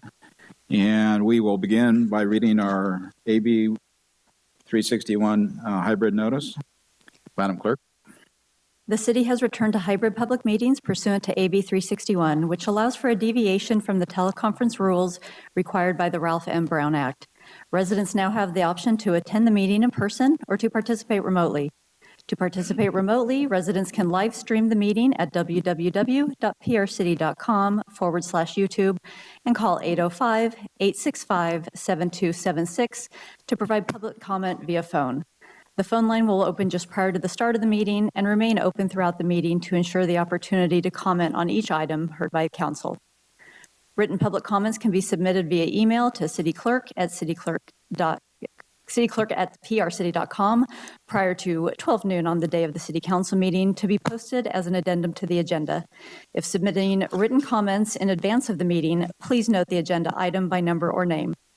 Council meetings will be live streamed during the meeting and also available to play later on YouTube by accessing the following link, www.prcity.com/YouTube. All right, thank you, Mary. Let's go ahead and call the roll call, please. Councilmember Bausch? Here. Councilmember Gregory? Here. Councilmember Roden? Here. Councilmember Strong? Here. Mayor Hammond? Yeah, I'm here. So if we would please stand for the Pledge of Allegiance and also stay standing for the invocation by Pastor Pat Sheehan. Join with me, please. I pledge allegiance to the flag of the United States of America and to the republic for which it stands, one nation, under God, indivisible, with liberty and justice for all.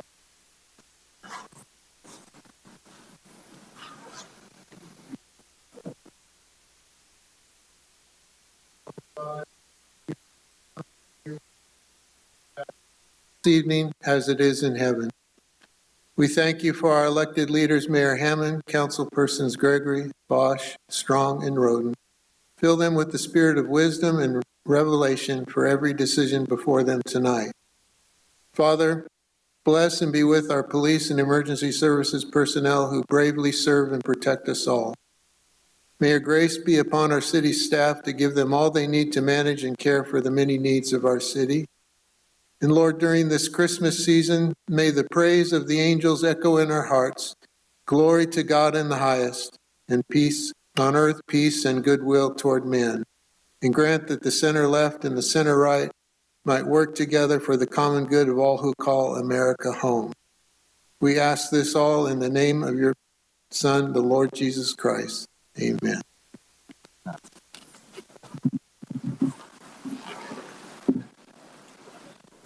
I will begin with the staff introduction, starting on my right. Mary? Mary Sponholtz, Deputy City Clerk, joined by Shauna Howenstein, Civic Engagement Coordinator, and Karen Jackson, IT Tech. Warren Frace, Community Development Director. Darren Nash. Ryan Cornell. I'm Jenny Fortson, Community Services Director. Mark Scandals, Airport Manager. Berman, Public Works Director. Frank Harris, Wayne Brown, Services Superintendent. Chris Huon, Assistant City Manager. David Norton, Police Chief. David Adley, Interim City Engineer, Water Resource Manager. Matt Thompson.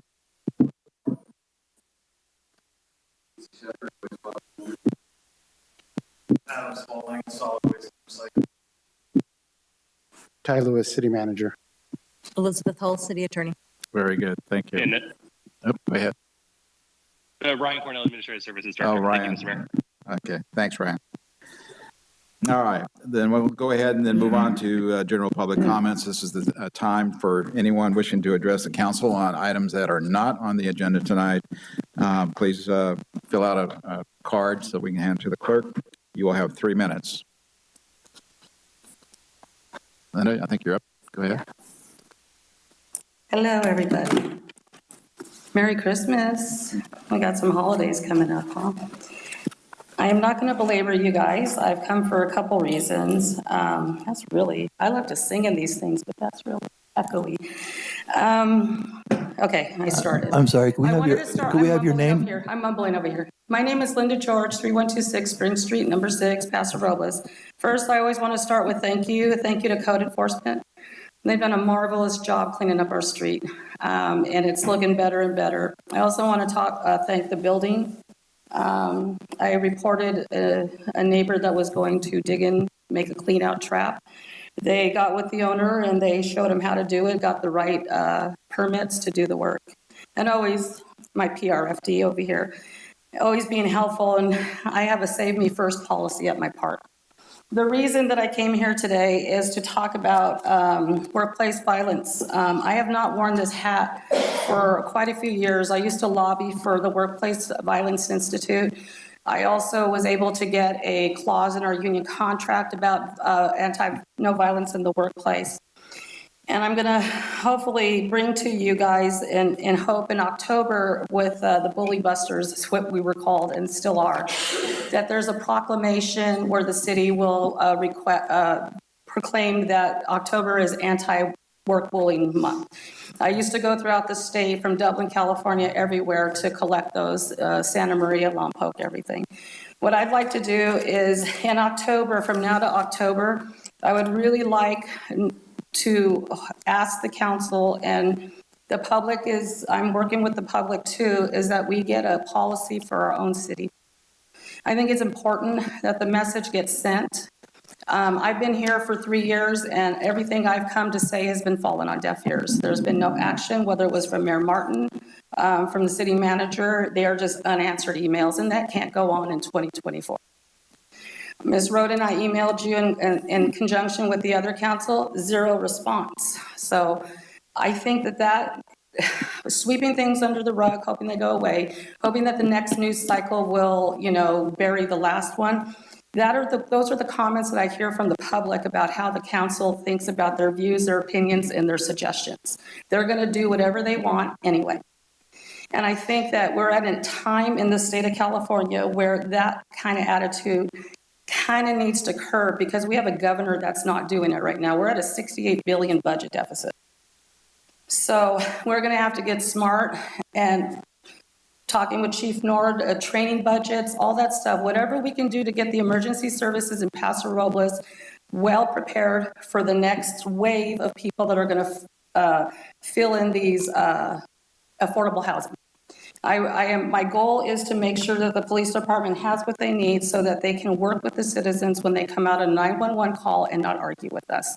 I'm talking fast because my time's running out. So that's all I came to say today. I have the DGS example I'll hand to the city council, the state sample, and then if you guys would consider it, but I will be here every single council meeting to bring you definitions and things like that. Thank you. Merry Christmas. Merry Christmas.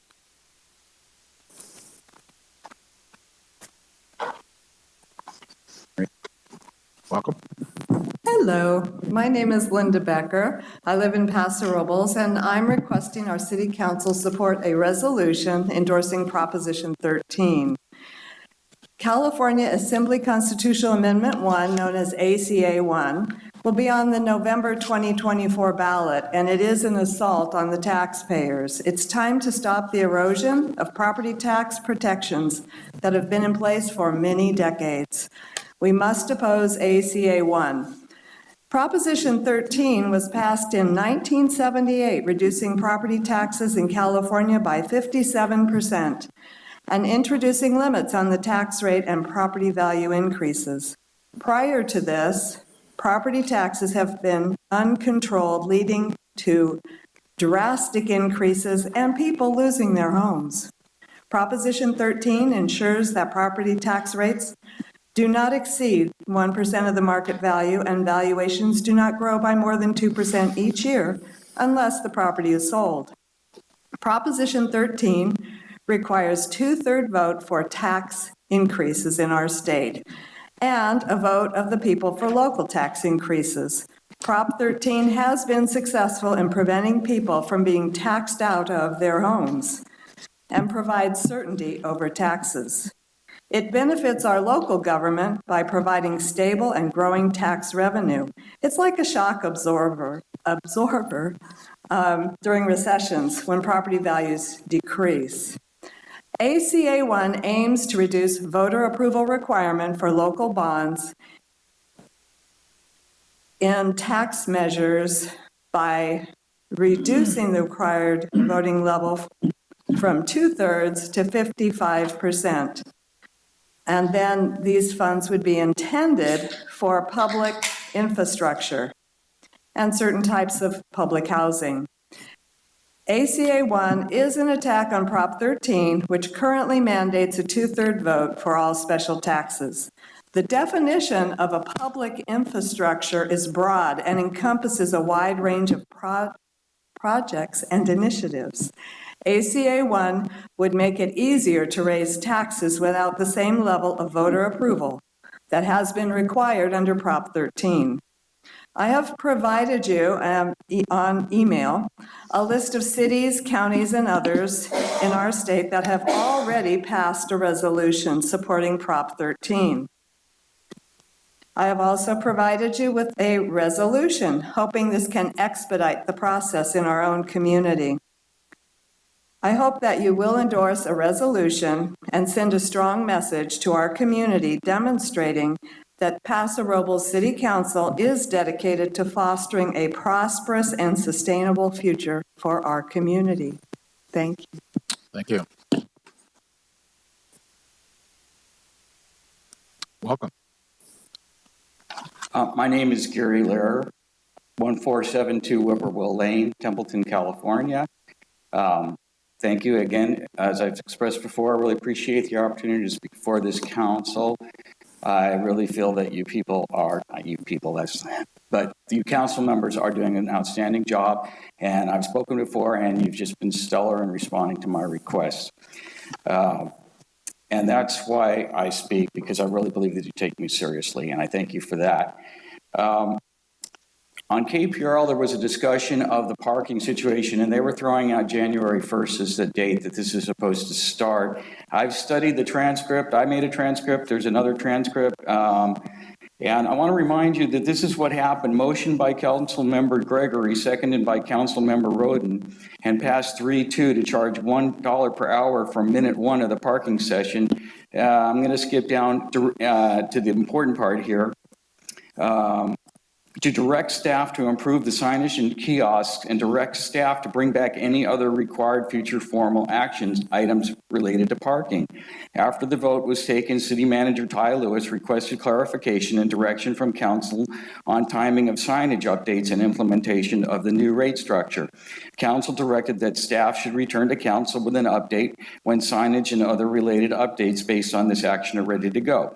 So I think it's clear this is going to come up before the council again. It's going to be an agendized item, and I think we all have a chance to express our feelings again about parking. I've conducted my own poll, and every single person I have talked to, with maybe one exception, who said maybe just old people need to just buck up and quit complaining. I mean, that was the only pro response I had for this. But everybody I've talked to has said, this is like the most rancorous, worst division they've seen in the history of Paso Robles. I've never seen people so angry and so divided over an issue.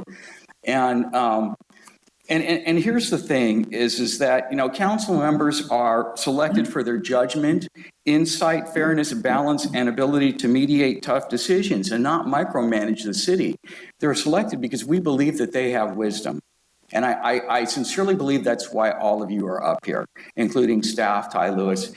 And I'm just saying, please reconsider this. When this comes up, please understand the point of view of the downtown merchants, and please take at face value what they're saying about how parking has affected them.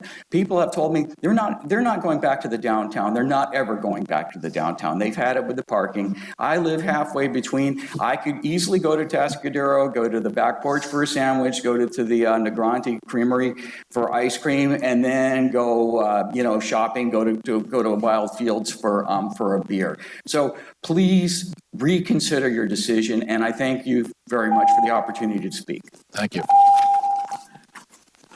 Anyone else? Okay. We'll close. Mayor, we do have one person on call, Jan Albin. Go ahead, Mary.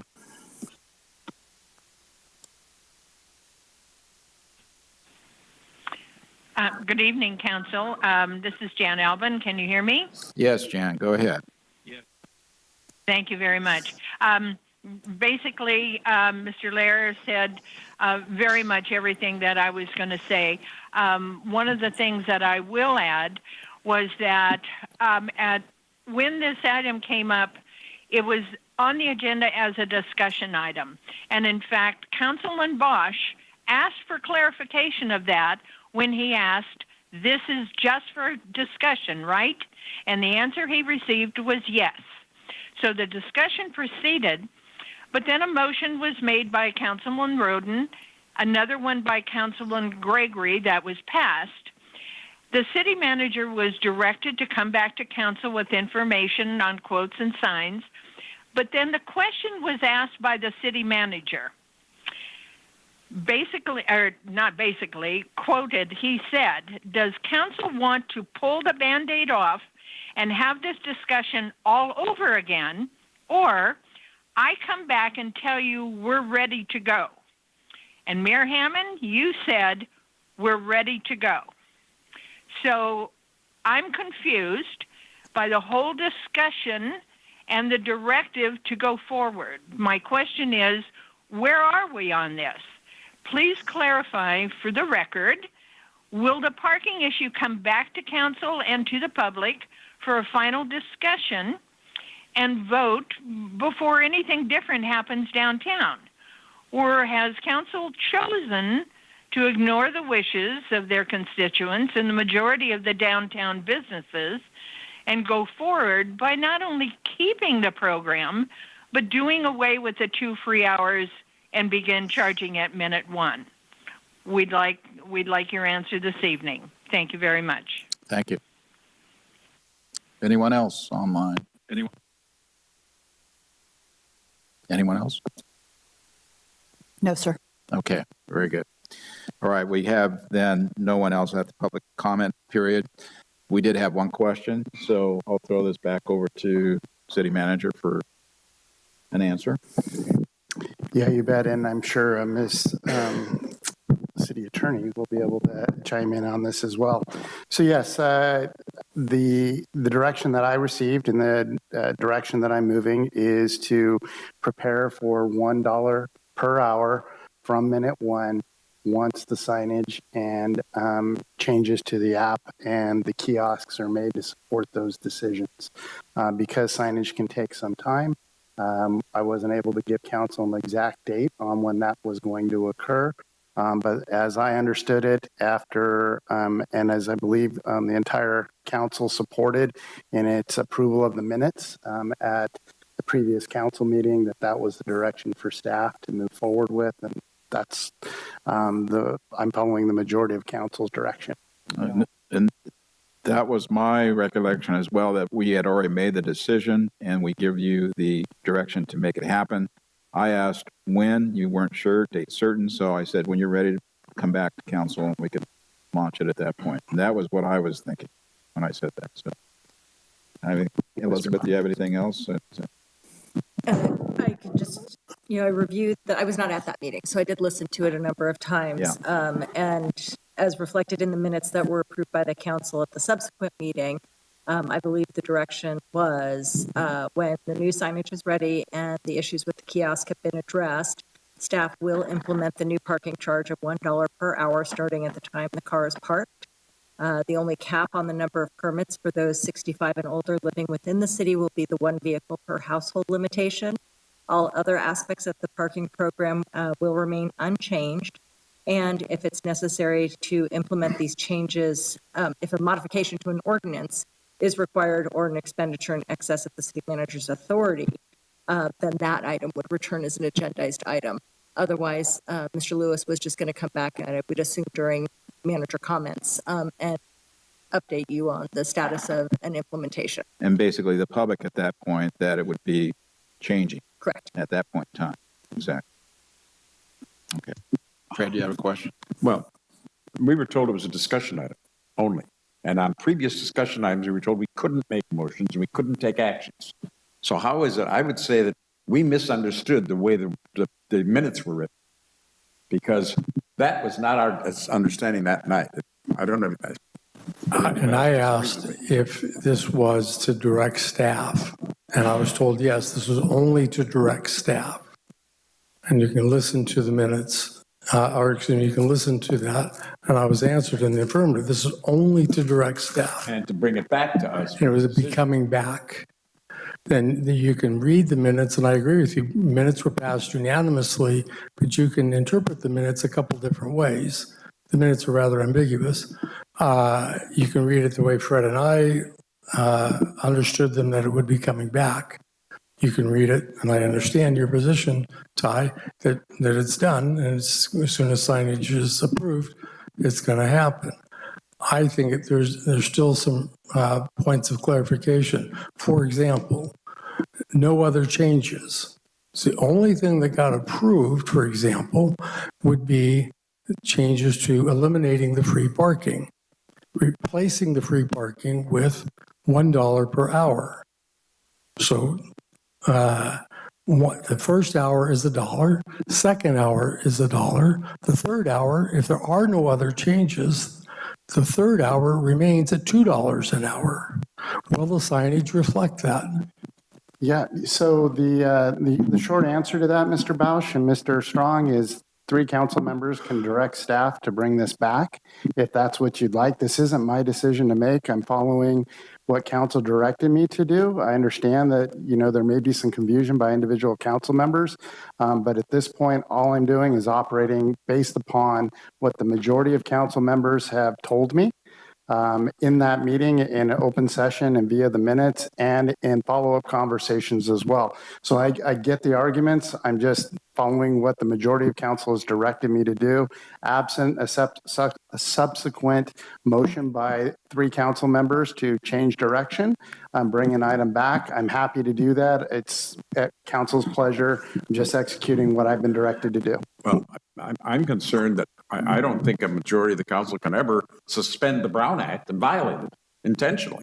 No, it would be done. And that's a violation of the Brown Act. If the agenda said discussion, then it can't be a decision. That's what we've been told by our own city attorney on other occasions. We're not going to argue this at this point, but if you, at the end of commissioner comments, we need to talk about it, we can open it at that point. I think it's most appropriate. So, all right. What about Mr. Lair's comments about I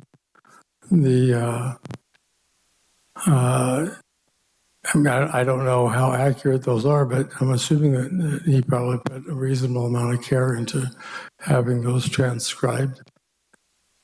Do you guys have a thought or concern about those? Again, this is not an agendized item this evening. So we've taken in the public comment. Staff has given the position. Correct, but that's, so how do we deal with that? Do we bring that back? Let's discuss this at the end of the meeting during council business or committee reports. We can get it into there. We want to bring it on further, we can do that, right? Okay. All right, moving on. City Manager Ty Lewis, do we have any agenda items to be deferred? No, Mr. Mayor. Thank you. Now we move on to the consent calendar. These are items on consent calendar that are considered routine, not requiring separate discussion unless council or public wish to pull an item and either have questions or a full report on that particular item. So having said that, then any one on a council? Mr. Mayor, could we pull item 7? I have a couple of questions about the equipment. Well, here's what I would say. When you want to pull it, that means it kind of goes back to the end of the agenda. But if you have some particular questions of staff, that would be appropriate. You can certainly get. Let's just see if we can take care of the questions right quick. Now, I understand there were 3 pieces of equipment that had been itemized. One was for a request for a grader, but later on in the discussion, it was stated that it was not necessary at this time to replace the grader. However, it's still listed as one of the pieces of equipment to be purchased. So the intention, Councilmember, was to actually substitute the bobtail for the grader and not purchase the grader at this time. Okay, even though it's listed on one of the 3 items. Yes, ma'am. Okay. The intention was that it's a substitution. And Dwayne, you want to state your position? I'm sorry, Dwayne Brown, Maintenance Services Superintendent. Right. What do you do with the equipment that you retire? Do you trade it in? Do you sell it outright?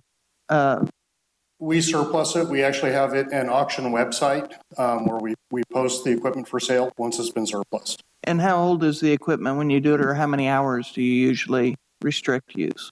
That varies depending upon the piece of equipment, its use, so that the hours and years can vary depending upon the type of equipment. Okay. So I want to make clear, you are not asking to purchase the grader. You're talking about the bobtail, and there was a camera. There's a camera van and a backhoe. And a backhoe. Correct. Okay.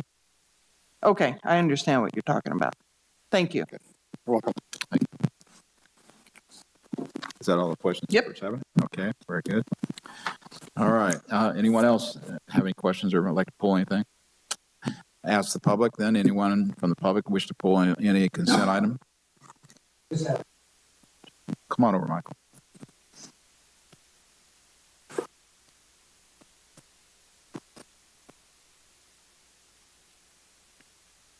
Michael Rivera, P.O. Box 3134. My question relates to the comprehensive financial reports. Just as an aside, I would think that you 5 members would think that this would be such an important point that you'd want a complete report by the financial folks in our city to go through this and give a comprehensive report as to what our assets, liabilities, what our positions are. To just push this through, I think is kind of, well, I just think it's, when you're dealing with literally over 100 and some million dollars, assets, liabilities, et cetera, I think it would be very important for this city to be much more transparent as it relates to our financials. If you were looking at your own home financials, I think you would be a little bit more interested, and I think the public would be interested in getting a professional, comprehensive report at this podium about what we're talking about, and for this council to be able to ask questions.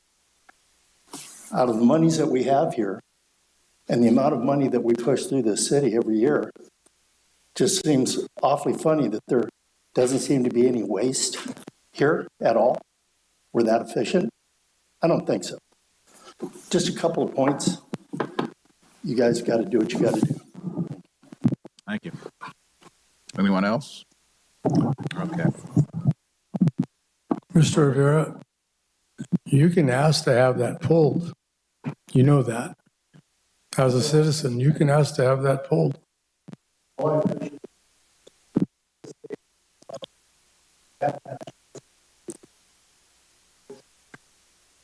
We have the opportunity to meet with Ryan and talk about any concerns that we have. Yeah, Chris, we're not gonna get into a back and forth there. So, thank you, Michael. All right, so we now have consent calendars, items 1 through 9. We have back to the council for discussion and/or action. Councilman Gregory. So, Mr. Hammond, I just want a clarification. We've already had this review with Ryan in our chambers, correct? Yes, Mr. Cornell provides regular updates, and this is the certification of the information that council has got in its complete form. So if this is something that council wants an update on, certainly we can, bring back Mr. Cornell for another mid-year budget update. We are going into budget season right now, which we're preparing for the spring. For council's and consideration, as well as comment from the community. So there will be a robust opportunity to review our previous budget actions and items and approvals by council, as well as preparing for the future as well. So we can tailor that to whatever the council would like as far as how comprehensive or not they'd like it. So, Mayor Hammond, I'd like to move that we approve items 1 through 9 on the consent agenda. Okay, motion by Gregory, second. Second. So second by Roden. Call for the question, Mary? Councilmember Gregory? Aye. Councilmember Roden? Aye. Councilmember Bausch? Aye. Councilmember Strong? Aye. Mayor Hammond? Aye. Motion passes. Thank you. City Manager Ty Lewis, would you review then the items that was just approved on the consent calendar? For sure. Thank you, Mr. Mayor. Item number 1 is approval of the December 5th, 2023 City Council meeting minutes. Item number 2 is receipt of the advisory body minutes for the Library Board of Trustees for November 9th, 2023.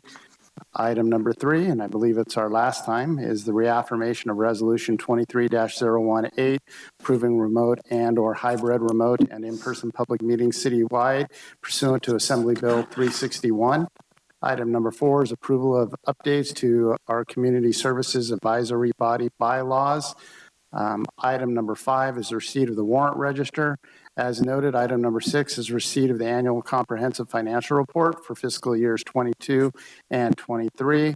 And as a side note, this is also an independent auditor's report, just showing that we're complying with our spending policies, purchasing policies, and comparing those to the ongoing budget.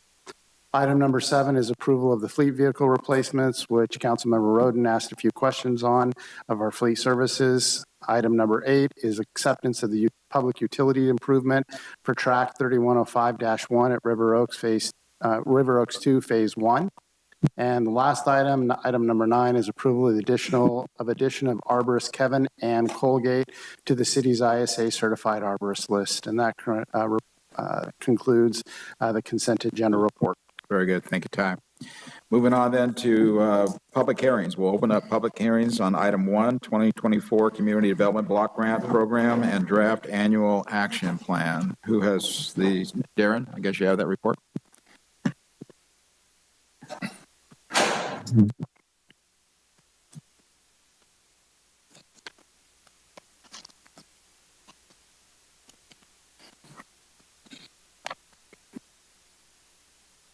Doesn't seem to.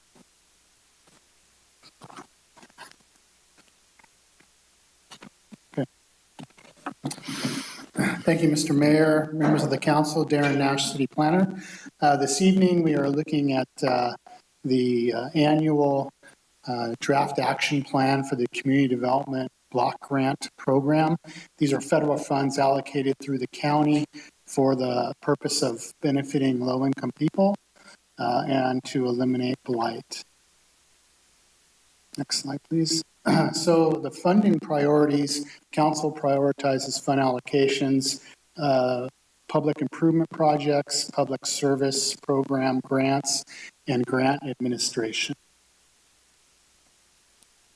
So for this budget, or for this grant cycle of 2024, it's anticipated that we receive about $172,000. Taking a look at the percentages where that money can go, up to 80% can go towards a public works project or program, and 20% to administration. What we've got proposed for the City Council this evening is to do the fund the 15% to public services. The 15% works out to about $29,000 for public services, and we've received 3 applications for public services. By utilizing the 15%, then that would take our amount for a public project, and this year we are looking at Riverside Avenue again. We had about $128,000 that could go towards a Riverside Avenue project, which I'll explain a little bit more, and then the $13,000 for administrative time and materials for the project. So for public service applications, we received 3 applications with a totaling amount of about $40,000. As mentioned, the maximum available is around $29,000. So this evening, we need to consider how to utilize that 15%, that $29,000.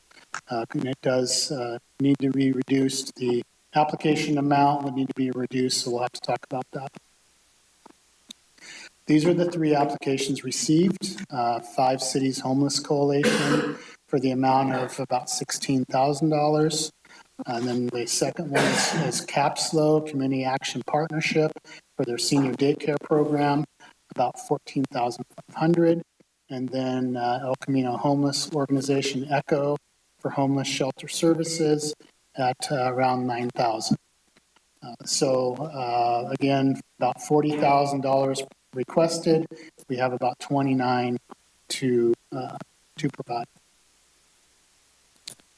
So the options of doing that would be to distribute it the maximum amount of $29,715 evenly amongst the 3 applicants, which would amount to about $9,900 per grant. Or another option would be to approve 1 or 2 or up to 3, all working within that amount of $29,715. Or the third would be not to fund a public service request, and that $29,715 could go back up to the public works project, or in this case, the Riverside Avenue project. Next slide, please. The Riverside Avenue projects, this looks familiar because it was the similar project to what came last year. The 2023 project was also, the council approved about $175,000 to go to the Riverside Avenue project. There is more work for the Riverside Avenue project than the 2023 project could provide for.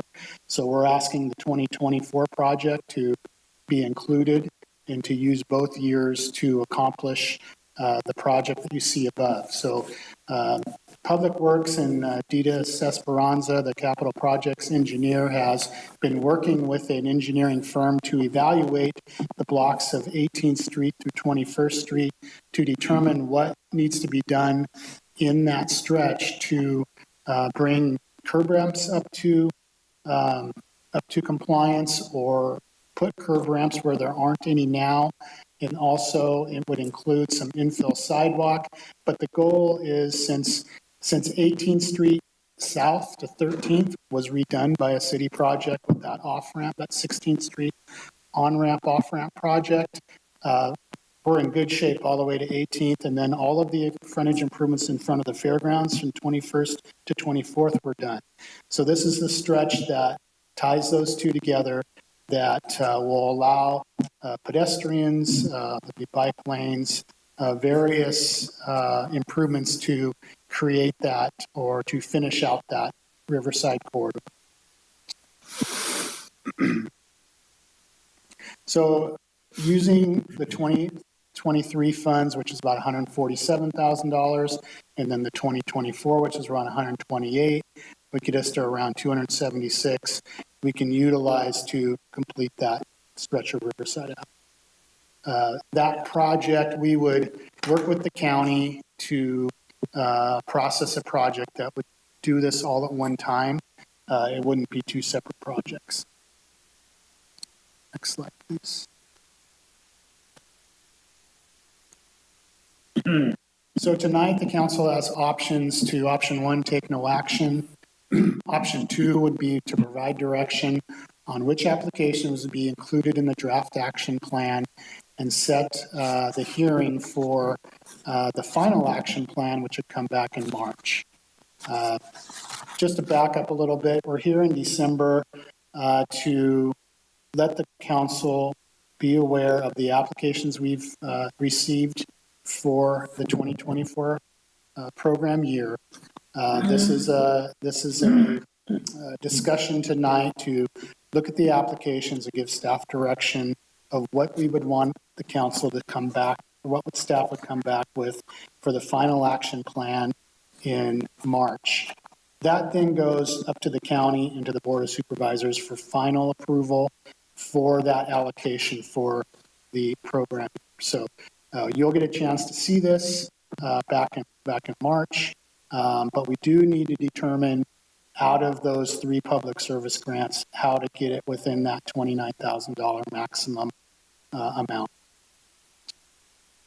So the recommendation is that option 2, to do the 128,000 for the Riverside project, the 29,715 for the 3 public services, or another option of which public services to fund, and then the 13,000 for administration, for the total of 172,350.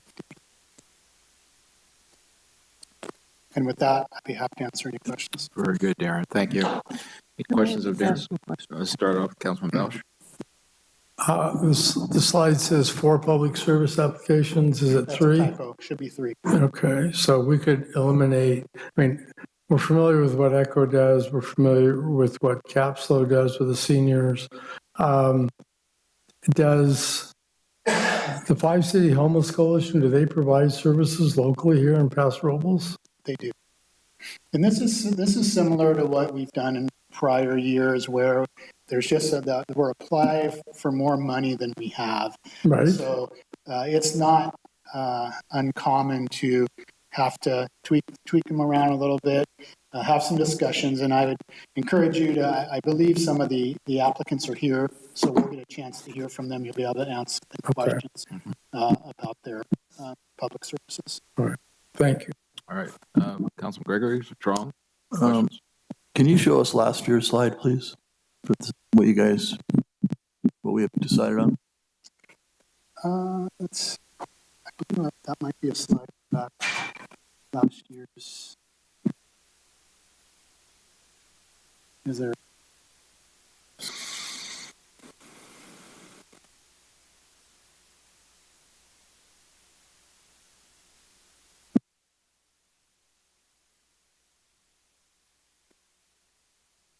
Yeah, I don't see that I have a slide for last year's, but it was, there was one more public service. There was 4 applicants, and that was people self-help. And we didn't get an application from them this year. Right. Okay. Thank you. Councilman Strong. Yes, and I'm following up on Councilman Bausch's. And that is, I see as I recall, before, 5 cities is asking for a lot. And what percentage of their services are actually done in Paso compared to where they're done elsewhere? You know, that'll be a good question to ask them. They are in the. Are they here? I'm not sure exactly who's here. There is someone on the phone, I believe, from that. Well, perhaps they could answer that question. Okay, well, let's go on through council first. Councilman Roden, you have any questions? Yeah, I think we're all, or most of us are caught up on the same thing. And I would be, my question would also relate to what the 5 Cities Homeless Coalition, if we're able to utilize most of this or all of this as an option for Paso Robles, then I assume it's a North County grant. That's correct. And if that's the case, 5 Cities is not in North County. So I question why they even put in for this grant. It's a similar question that council asks each year. And last year, I believe council provided more for 5 Cities Homeless than the others after hearing from the. I can augment that question too, council members. So I'm sure 5 Cities Homeless Coalition will chime in here, but typically in the past, they do provide services for our homeless folks that sometimes have to make their way down there if there aren't services available here. So they have a long history of serving our population, even though it's from the South County. Do they also have the opportunity to apply for grants? They do. They apply for grants, just like most of the service providers. So they're not cut out completely. No.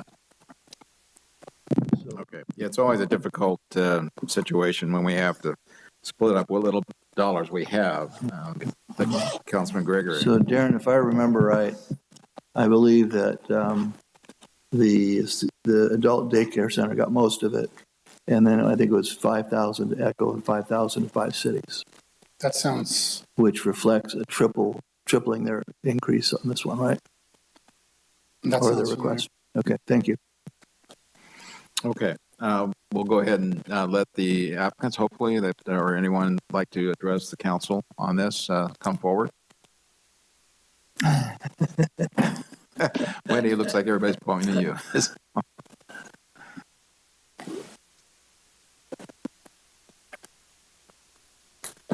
Good evening, Council. Wendy Lewis with El Camino Homeless Organization, 1134 Black Oak Drive here in Paso Robles. Thank you for the opportunity to update you on some of this year's numbers and services, and then also speak to the CDBG recommendations. I would like to update you on the increase of the additional 20 beds that we've been working on. This time last year, we didn't know that those were in the works. We didn't know that that was going to be a possibility.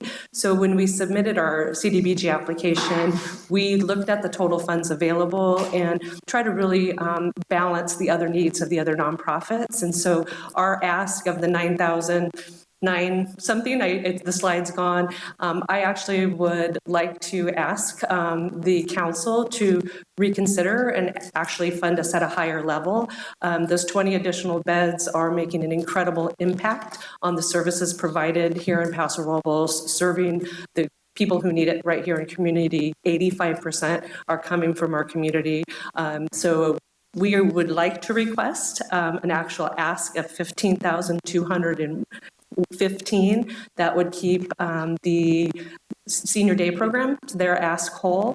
The reason that's so crucially needed, again, we didn't know that those 20 beds were going to be a possibility, and we are seeing record numbers of people coming for services here in Paso Robles. So far in North County alone, we've served 600 unduplicated men, women, and children in our shelter programs alone. Half of that is in Paso Robles numbers. So more than 300 unduplicated individuals have been staying in our emergency shelter and our 90-day program. That does not include the other services. So that's what I encourage, and I'm happy to answer questions after. Okay.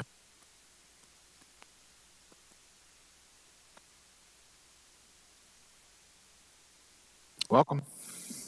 Good evening, Mayor Hammond and council members. My name is Mara Witten, and I'm the program manager for the Capsule Adult Day Center located at 1345 Oak Street. And I know you have our information there to read about our program, and I'm really grateful for this opportunity to be here to ask you for your funding again this year. We have been at the Adult Day Center now since 2004, serving North County clients right here in Paso Robles. And as you know, it's getting harder and harder for our elderly to make it. And so for a lot of the families that are taking care of their loved ones, keeping them at home is a challenge. And with the cost of in-home care now at $45 an hour and long-term care facilities becoming more and more expensive, many of our elderly are falling in the cracks. And so the Adult Day Center provides a place where they can go during the day, a safe place, get a hot meal, have some friendship while their family members are able to continue working or taking care of other family members. So I think this crisis is getting bigger and bigger in our community, and it's right here in Paso Robles. So I just want to thank you again for this consideration of support for the Adult Day Center. Thank you, Mayor. May I ask a question? Sure. Yes. Sure. So is this the only senior daycare program in the county? Yes, we are the only adult daycare center in San Luis Obispo County. The closest one is in Santa Maria. Thank you, Mayor. Thank you. Jeff, thank you. Anyone else? Okay. We'll close the public comment. Mayor, we have Devin McQuaid. Oh, we have one on the phone. Sure, go ahead.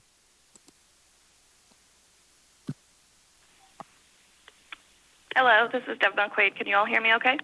Yes, go ahead. All right. So I'm Devin McQuaid. I'm the Associate Director with Five Cities Homeless Coalition. Apologies for not being able to be there in person tonight. But I was happy to answer some of the questions that came up during your discussion. We are based down here in Five Cities, but we do provide our housing services countywide. So we're the primary provider for rapid rehousing and homelessness prevention services throughout the county. And we work quite closely with all of our partners that are also applying for funding tonight. So I kind of wanted to recap what we have done in our last fiscal year and then again in this current fiscal year with residents of Paso Robles. During our 22-23 year, we were able to serve 64 households, over 160 people with rapid rehousing and homeless prevention services in the city of Paso Robles. And so far this year, just in the last 6 months, we have served 21 households, 43 residents with rapid rehousing and homeless prevention services, totaling over $60,000. We're currently in the process of helping move folks into the Paso Home Key project. Again, we are the primary provider for deposits for that project, as we have historically been, and so we are in the process of helping 27 residents move into that project, which will total another $60,000. So I know it is a hefty ask, but we find that when moving people into housing or trying to provide rental assistance to keep them in their home, we average about $2,800 per person. Either to provide that rental assistance or pay that deposit. We always make these asks, of all of the cities, and we try to make them in proportion with the number of residents that we're serving in that city. And for us, we have seen increasing numbers up in Paso Robles, a lot of them coming out of the Echo shelter or moving out of Forty Prado or our own shelter down here in South County. So far this year, about 30% of those that we have assisted have actually been residents in the city of Paso Robles. So I hope that clarifies some of the services that we would be providing with these funds, and thank you again for your consideration. Thank you. Anyone else, Mary? All right. We'll bring it back then to council. What we're being asked for essentially by Darren is to approve tonight the split of values, but within the $29,715 is going to be negotiated between here and when we finally adopt it. But you're looking for some sort of direction on how we would like to have it split tonight? That's correct. We'll bring it back to you in March with the final. Right. But yes, we have a certain amount. We don't have the ability to go beyond that 15%. And we just needed to take a look at the applications and make a decision. On the overhead is last year's, what was approved, the council approved with People Self-Help at 9,000. 5 cities at 6,000, Echo at 5,000, and then Senior Day Care Capsule at 14,000. So. Very good. Thank you for retrieving that, Darren. I had a quick question, though, before I get to my colleagues here. On the last year's approval for the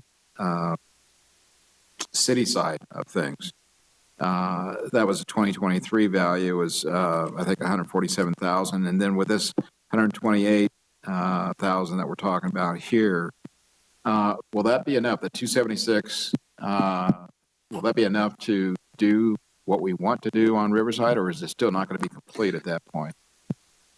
It's my understanding that we should be able to take care of the remaining stretch that we're looking for.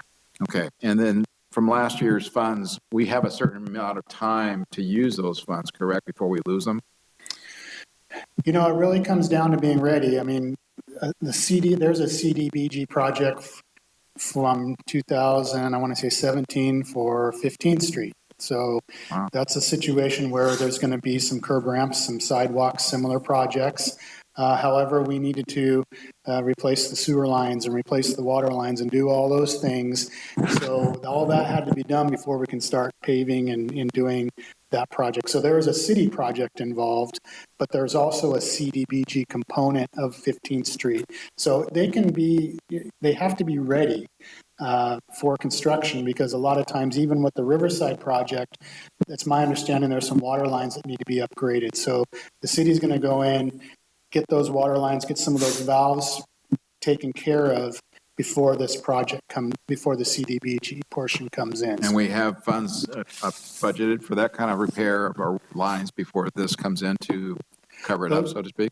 Those are correct. So those are something that Public Works works together with the water department, and they figure out what needs to be done before we go in and do these new improvements and see what we can do. I think that's part of, the budgeting and different things that Public Works does at the same time. Okay, thank you, Darren. Councilman Greger. Yep. So I'd like to say a few things, if I may. Can we put the other amount back up this current year?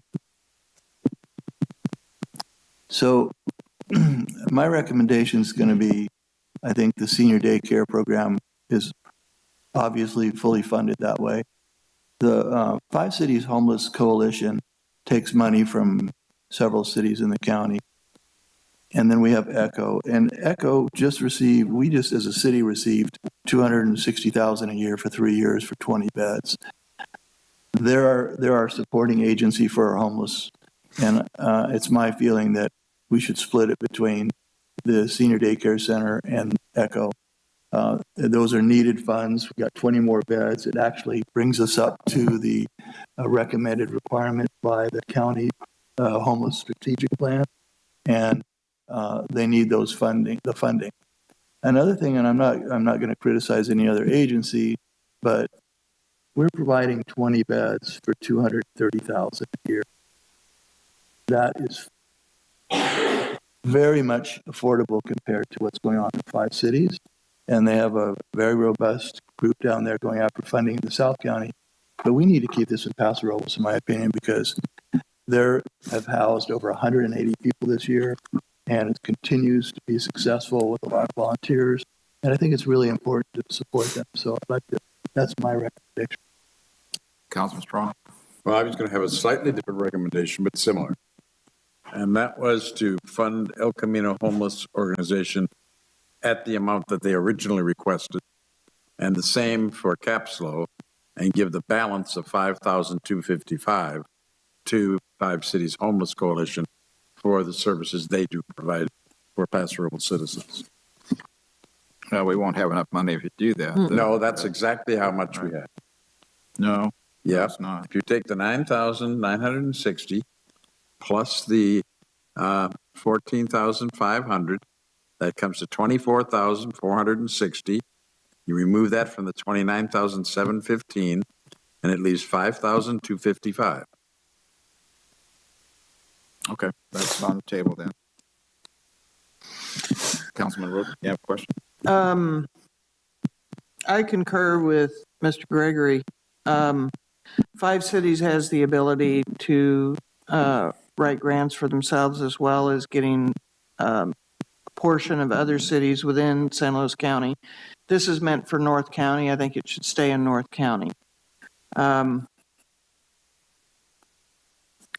would, so I think we need to fund it, the 14.5 to Capslo and the residual to ECHO. And so, okay, so you're saying at this point, no proportions going to nothing to five cities. Okay, got it. Councilman Bowden. So just a point of clarification. The Five Cities homeless, they're helping people transition out of ECHO into local homes here in Paso Robles. So they are spending money here in Paso Robles. Yes, yeah, yes, they are. Just so everybody's on the same page. So I'll weigh in if you're finished there. I was going to throw out some percentages. Again, every one of these are great. I mean, they do services for our locals, and there's no question about that. I was going to try to come back on the percentages of what we have to work with. And again, what's that look like? I was thinking more of ECHO being at the top because again, they are doing such a great job. Right. They do have extra beds that we have to be funded somehow. So I was thinking of 48% to ECHO, 26 and 26 for Capslo and Five Cities, which would basically be about $7,800 or $7,700 for each one of the two, with ECHO receiving 14.2, which is close to what Wendy was looking for, 15,215. So again, it's always hard. I mean, these are dollars that wish we had more. So may I? Yes, go ahead. So I don't want to take any money from the senior daycare program because it's one of its sole fundings. So I think it's really important to keep them there. And also, we have a new year with 20 beds. John, I think it's really important for us to support ECHO in this situation. I have nothing against Five Cities Homeless Coalition, but we need to take care of these new beds. We've met the county criteria, and they can apply again next year we're short on funds. We didn't get the funds we did last year. So it's perfectly understandable for them not to get funding, I think. So I'm going to stick to my guns on 14.5 apiece. Okay. Well, again, this is going to be a recommendation. It's not a motion, but you want to have some sort of an idea how you want the money spent or split at this point, Darren, correct? Correct. And the other thing we want to make sure is we don't want to be less than $8,000 for one particular public service. That's Getting right. below that, then it starts to get into it's not going to be feasible to administer for what it takes to do that. However, most of these, I'm not sure about caps though, but if they're applying to other cities in the county for additional funds and in total they're over the 8,000, then we're okay. I know that all the other organizations, they've applied for others. I'm not sure about caps though, if they've applied to other, but that would be if the council was going to go less than that $8,000 grant. I do recall that from years past that less than 8,000 is another curveball there that kind of gets into it. So Mayor Hammond, I'll make a motion and see how it flies. Councilman Gregory. So I don't know the exact math, but I move that we support caps low for 14,500 and Echo for 15,215. I think my math is right. I'll second that. Yeah, can you do that math real quick? Yeah, that was it. 15,250.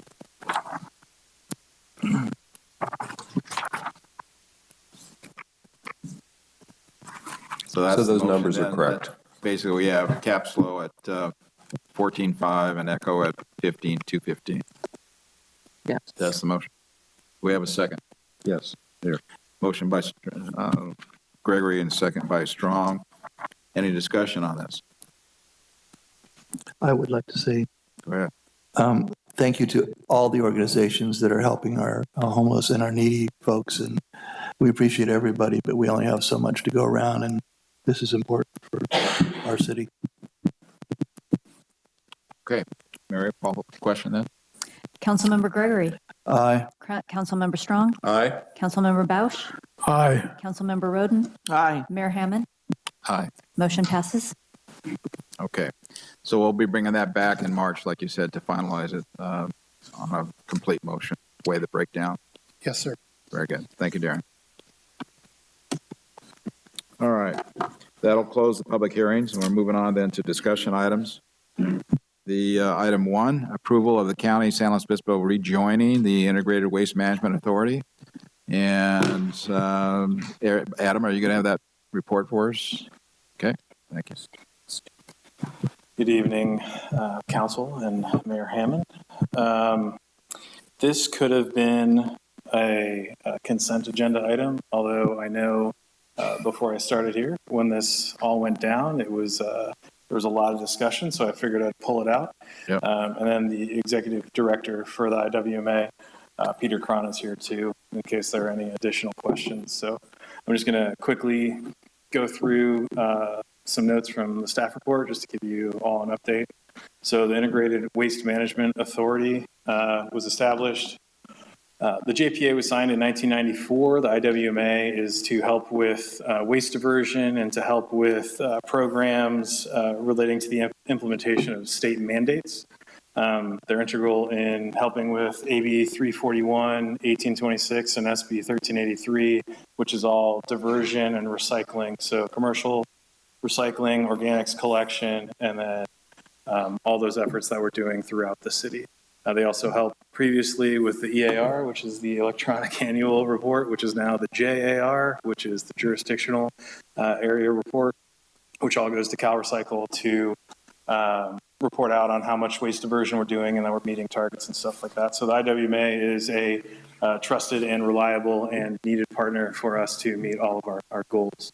So in October of 2021, there were efforts made by the San Luis Obispo County. They wanted to pursue additional measures, which were not in necessarily, I would say, alignment with everyone else who was involved in the IWMA. They decided to move forward independently to pursue those efforts.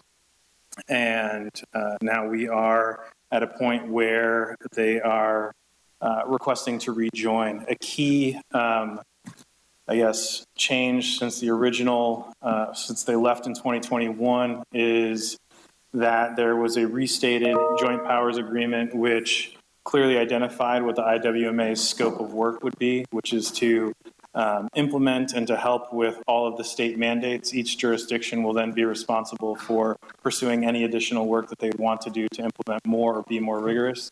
Additionally, in the original JPA where the county was, before they left, they had 5 voting members on the board. Since the restated second amendment to the JPA, that has been reduced to 1 voting member, which reflects more about their proportion of the population and their contribution to the IWMA.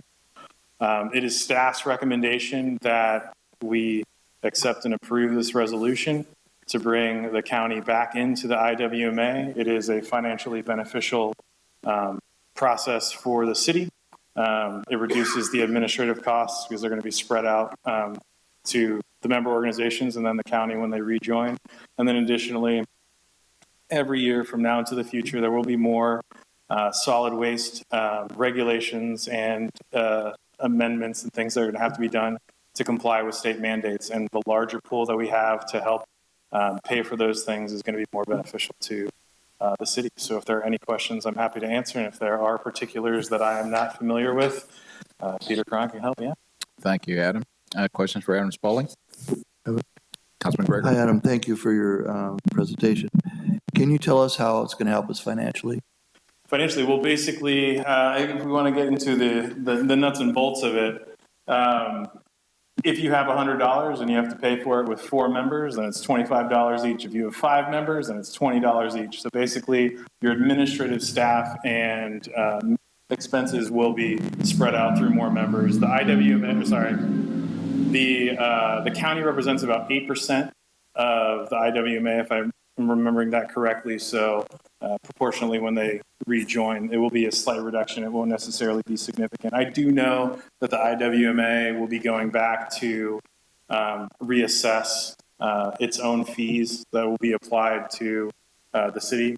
I think they were 4.5, they're down 4.4. And then so those will be reassessed, ideally with the county rejoining. So about a 10% savings for the administration? I don't know how it's going to be exactly applied. I'm sure that'll all come out in the wash, but yes. I was going to say, maybe we can get Peter to come up, our executive director. He's got all the numbers in his head, I'm sure. So, Peter, why don't you come on up? And I don't think anybody's really seen or talked to Peter Cron about before. So, Peter, welcome. Peter Cron, Executive Director for the Integrated Waste Management Authority. Thank you, Mayor Hammond.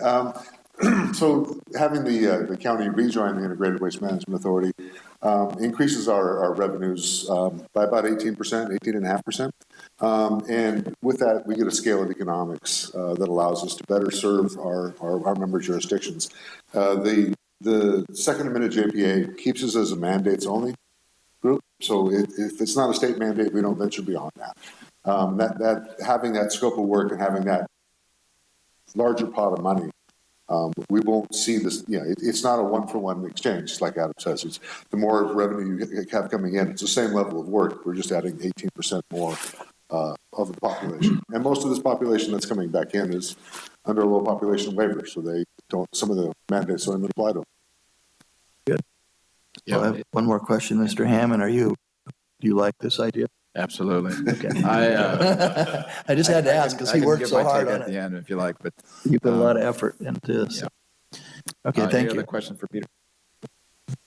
Mr. Bouch. Just in a nutshell, in like 10 words or less, exactly what does IMA do for the public besides passing plastic bag? Yeah, the Integrated Waste Management Authority provides the HHW facilities out at the landfill. We provide a curbside oil collection through the solid waste haulers. We also provide education and outreach to our business community. and help them meet the mandates and then provide them with interior containers and some of the other pieces on that. We're a service organization. We're here to help the haulers and the jurisdictions comply with the state regulations. Plus all the That was reports. more than 10 words, I'm sorry. That's great. Thank you very much. And the massive reports and data going back to the state. I mean, this is huge, that what IWMA has, Sure. and because we're part of them, they're working on our behalf. So. And just to state some more stuff, 1383, SB 1383 is a monster. There's a lot of reporting requirements, and there's a lot of outreach that's required for every entity that creates edible food or has food waste. And so there are a lot of efforts that the IWMA does on that. Actually, you can pat Paso Robles on the back here pretty good, because we're up there. Peter, you might want to say something.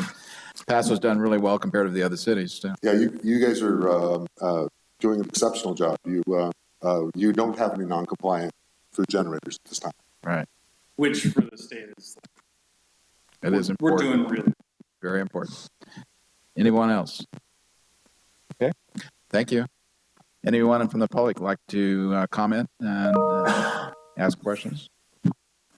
Okay. Very good. Thank you, Peter. Thank you. And Adam, sorry.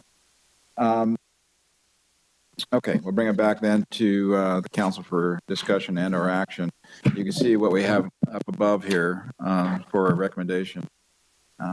So, Mayor Hammond, I'd like Gregory. to have you make the motion, please. Since you worked so hard on this, you get to make the motion. Okay. No, I'll say again before I go that I pleaded with county to stay in there. It was a tear and a rip in the sheets there that the JPA that we had written joint powers agreement for all the agencies that were part of IWMA before had some fallacies with it, and it was really needed to be redone. And that was the problem that mainly, I think, the way they got 3 votes from the county to pull out. Having done that, though, they just increased their work immensely for all their constituents, because they have to do everything themselves versus going through the IWMA, which, again, strength in numbers, which Peter said. Again, it's one of those things where the more people you have together pulling the rope, it's easier for everybody and less money for our constituents. So, again, I'm happy that they want to return. I think it's going to be beneficial for all concerned, including the county residents. So with that, I'll make a recommendation then to approve Resolution 23XXX, adopting the 2023 County Joinder Agreement to the Second Amendment and restated Joint Powers Agreement of the Integrated Waste Management Authority. Second. Okay, we have a motion by Hammond, second by Strong. Mary, call the question. Mayor Hammond, Aye. Councilmember Strong, Aye. Councilmember Bausch, Aye. Councilmember Roden, Aye. Councilmember Gregory. Aye. Motion passes unanimously. Thank you. Thanks for coming, guys. All right. I think we're on now to City Manager Report. Mr. Ty Lewis. Thank you, Mr. Mayor and Council. Just a couple updates. I think everybody's well aware by now that there's a bunch of rain going on outside. So just be aware that city staff is going to be responding to various calls, Public Works, Streets Department, as well as police and fire. So we ask for community's patience and due diligence and safety while they're out there traveling along this holiday season. So please be careful out there. Update on our 1,900-foot long segment of the recycled water pipeline under the Salinas River. The pipeline has been pressure tested and disinfected and meets all requirements. So there's some repaving going on North River Road that might be finished up by now as that project continues forward. So again, using city resources, grant funding to bring another resource to our community. Lots going on in the community in the way of public outreach. Our library and recreation services team had 300 community members attend the Holly Jolly Family Celebration, as well as the police department hosted Santa's Sleigh and had several hundred of our local community members and children attend those and receive some nice gifts and visits with Santa for the holidays as well. And that is the end of my report. Okay, thank you. We'll start with Councilwoman Roden, please. It's been a little quieter for me these days, nicely, but still in the process. I attended the Santa Sleigh down in Oak Park, and it was a blast. And everything that the police and fire department and the city does down there. And Bishan, a shout out to you, and Dave for all your participation out there.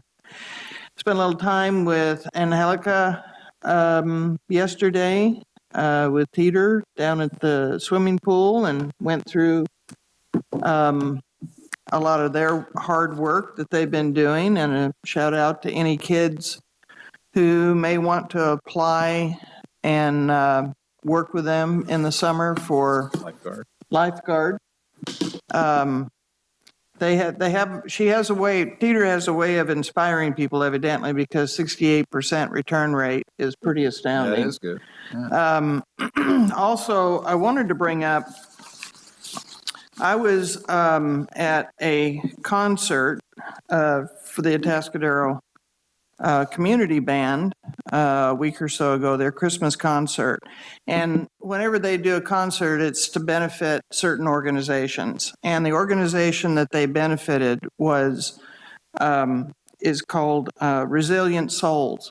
And I think they did a presentation here before I was on, but they tackle the hard stuff that nobody wants to talk about: the sexual assault, partner violence, human trafficking, veterans with PTSD, and they're doing some great work. They're going to have a showing of Freedom, or Sound of Freedom, on January 11th at 6 o'clock at Park Cinemas.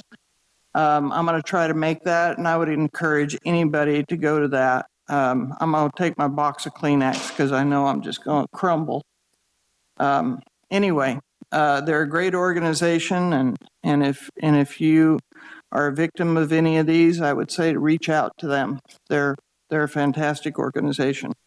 I think Dana's part of that band, isn't she? Yes, Yeah, Dana plays clarinet. That's what I thought. Okay, thank you. Councilman Strong. Yes, it's been an interesting season. I did enjoy Santa's sleigh. I didn't enjoy my exiting from it, however. And however, it hasn't stopped me from proceeding to where I'm doing.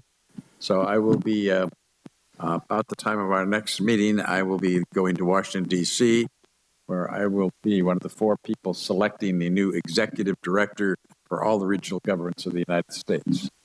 And we will be interviewing 3 prospects for that, and 4 of us will be selecting who will become the next executive director. So it's a one-day meeting, so it's a quick in and out, just out to DC and back.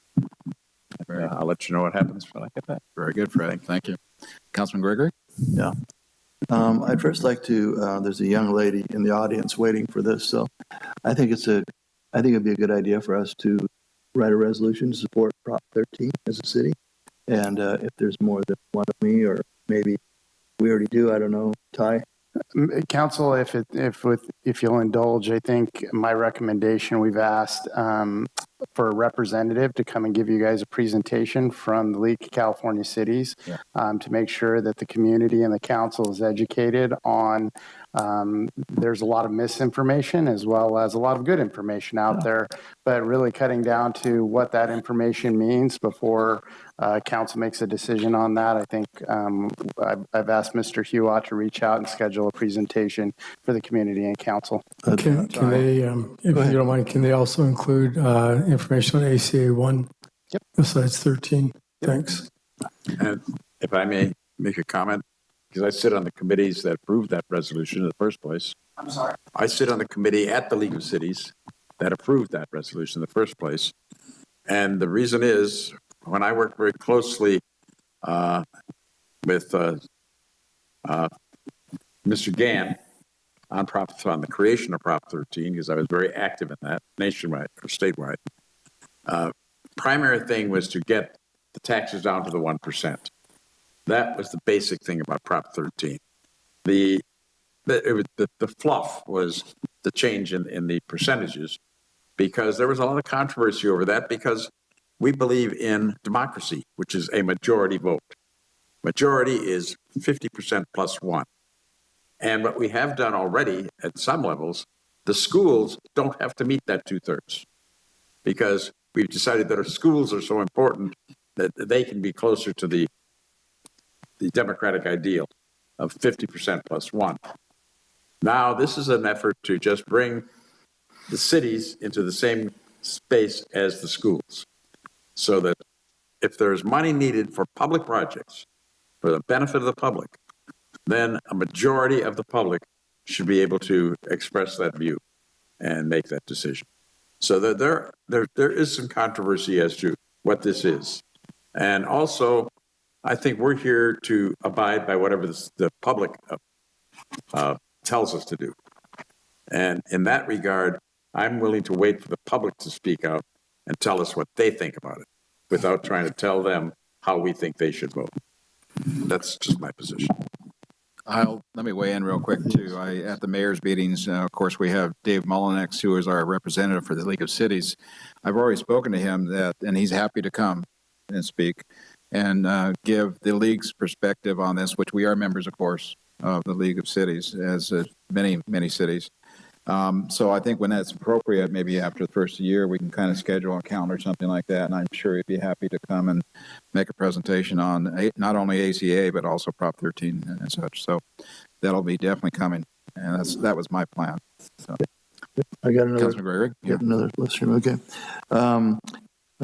Councilwoman Sharon Rhoden and myself met with John Prashant. They quickly left me out of the meeting and talked about water, but I was happy to see them together. John Prashant continues to be very supportive of us on our homeless issues and several other issues about our town, and it's good to have Sharon there to see that. I attended the senior advisory meeting with Mr. Bausch, and he had to leave, so I covered him, so kept you out of trouble. And then went to Vine Street, rode in the trolley with everybody. That was really nice. I have to say, I think it was a record turnout for Vine Street. I've never seen so many people. Yeah.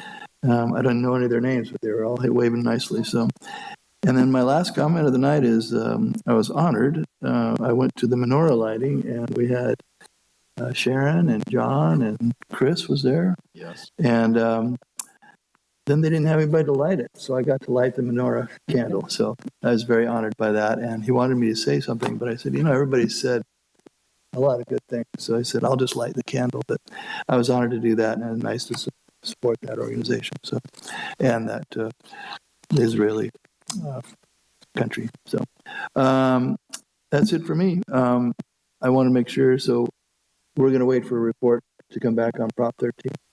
Yes. And one more time, reminder. I'd really like to see the lighting of the park because I could tell Frida's ready for a year round. Mm-hmm. White lighting during the year, red and green during the holiday season.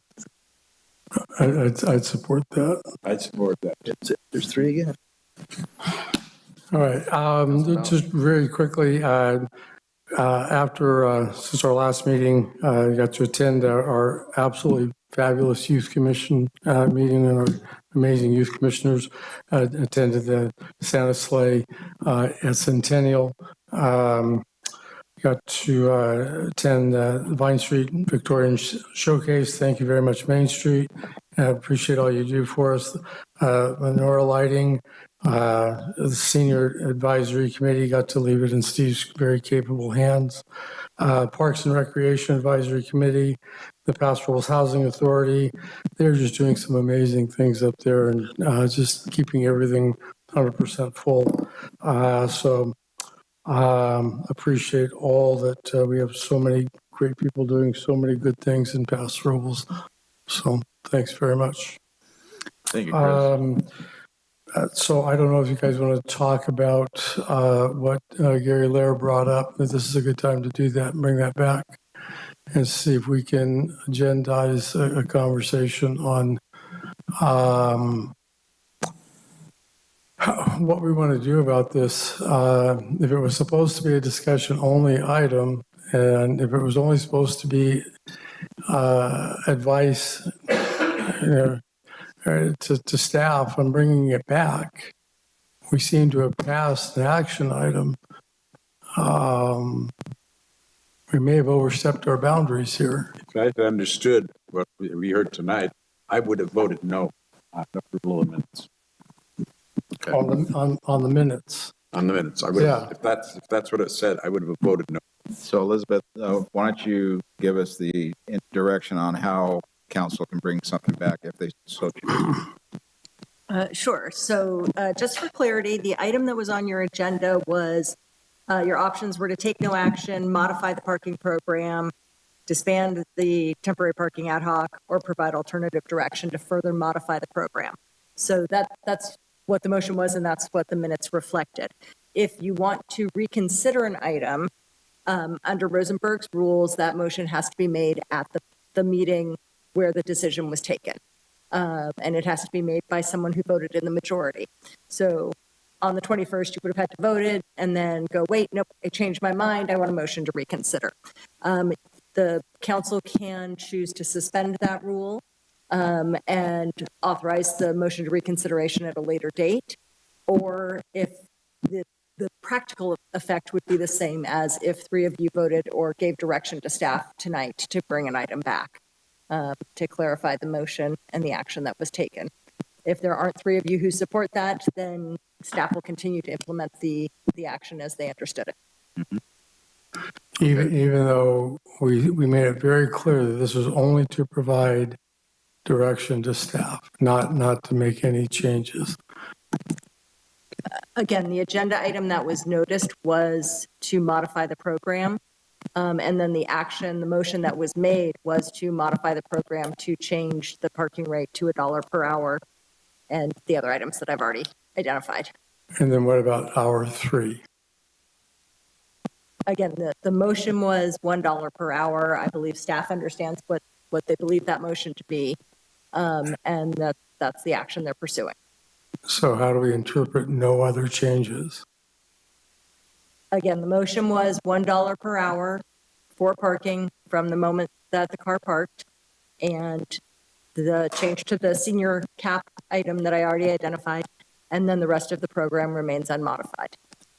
But the direction at the motion was $1 per hour. Right. There was no limitation in the motion that it only related to the first 2 hours. The motion was to charge parking at $1 per hour from the moment the car was parked. I guess the argument would have been just to replace the free parking with $1 an hour. Which was not the motion. Okay. Right. Well, I would thoroughly disagree with that, and I would disagree with the reading and the interpretation of the minutes. You guys want to stay with your decision, I understand. That's on you. I get it. It is. That's the way I interpret it too, Chris, is that we were given direction to essentially do 1 hour from minute 1, get it in the black, and that was the main change, along with signage and the seniors unlimited. All that was also in the motion as well. So again, I'm fine with it unless the other 2 have other questions about it. Good with it. Okay. That's the way I Really, understood it. John? Yeah. That's not what you said the other day, but okay. Yeah. All right. So we're going to let it sit, and they're, again, coming back to let us know when they're ready to implement those changes. So, all right. I had lots of things. Now that I am mayor, Steve is gone. I wish he was here sometimes. Lots and lots of things going on. And I do want to apologize to Chris and Julie Bausch. They were at the menorah lighting. I mean, it's like you get up there and you get tunnel vision. I was, didn't recognize them when I was there, and I apologize for that. No, don't worry about it. It was quite an event. A lot of people there, and I'm happy that our police were there too, just in case there was something going on, and it wasn't. It was a great event. So did the menorah lighting. We also did the AED ribbon cutting today, actually with Councilman Roden, and that was at the Barney Schwartz. Well, it was at the Centennial, but we're also doing another one coming up that our Rotary is going to actually be part of in honoring Dr. Scott Davis, who passed away in his 40s from a heart attack. And so there's a program that Captain John Prickett's doing to get these AEDs in the public area where we can use them in case there is an emergency going on. And again, time is essential in a heart attack kind of a situation. So very well done. Vine Street, of course, great event. Lots and lots of people. I've had so many questions about why can't we leave the lights on in the park? And I've already spoken to Frida. She has a plan. She's working on it. But it's impressive. I mean, I don't know about you guys, I've never had so many comments about our park ever.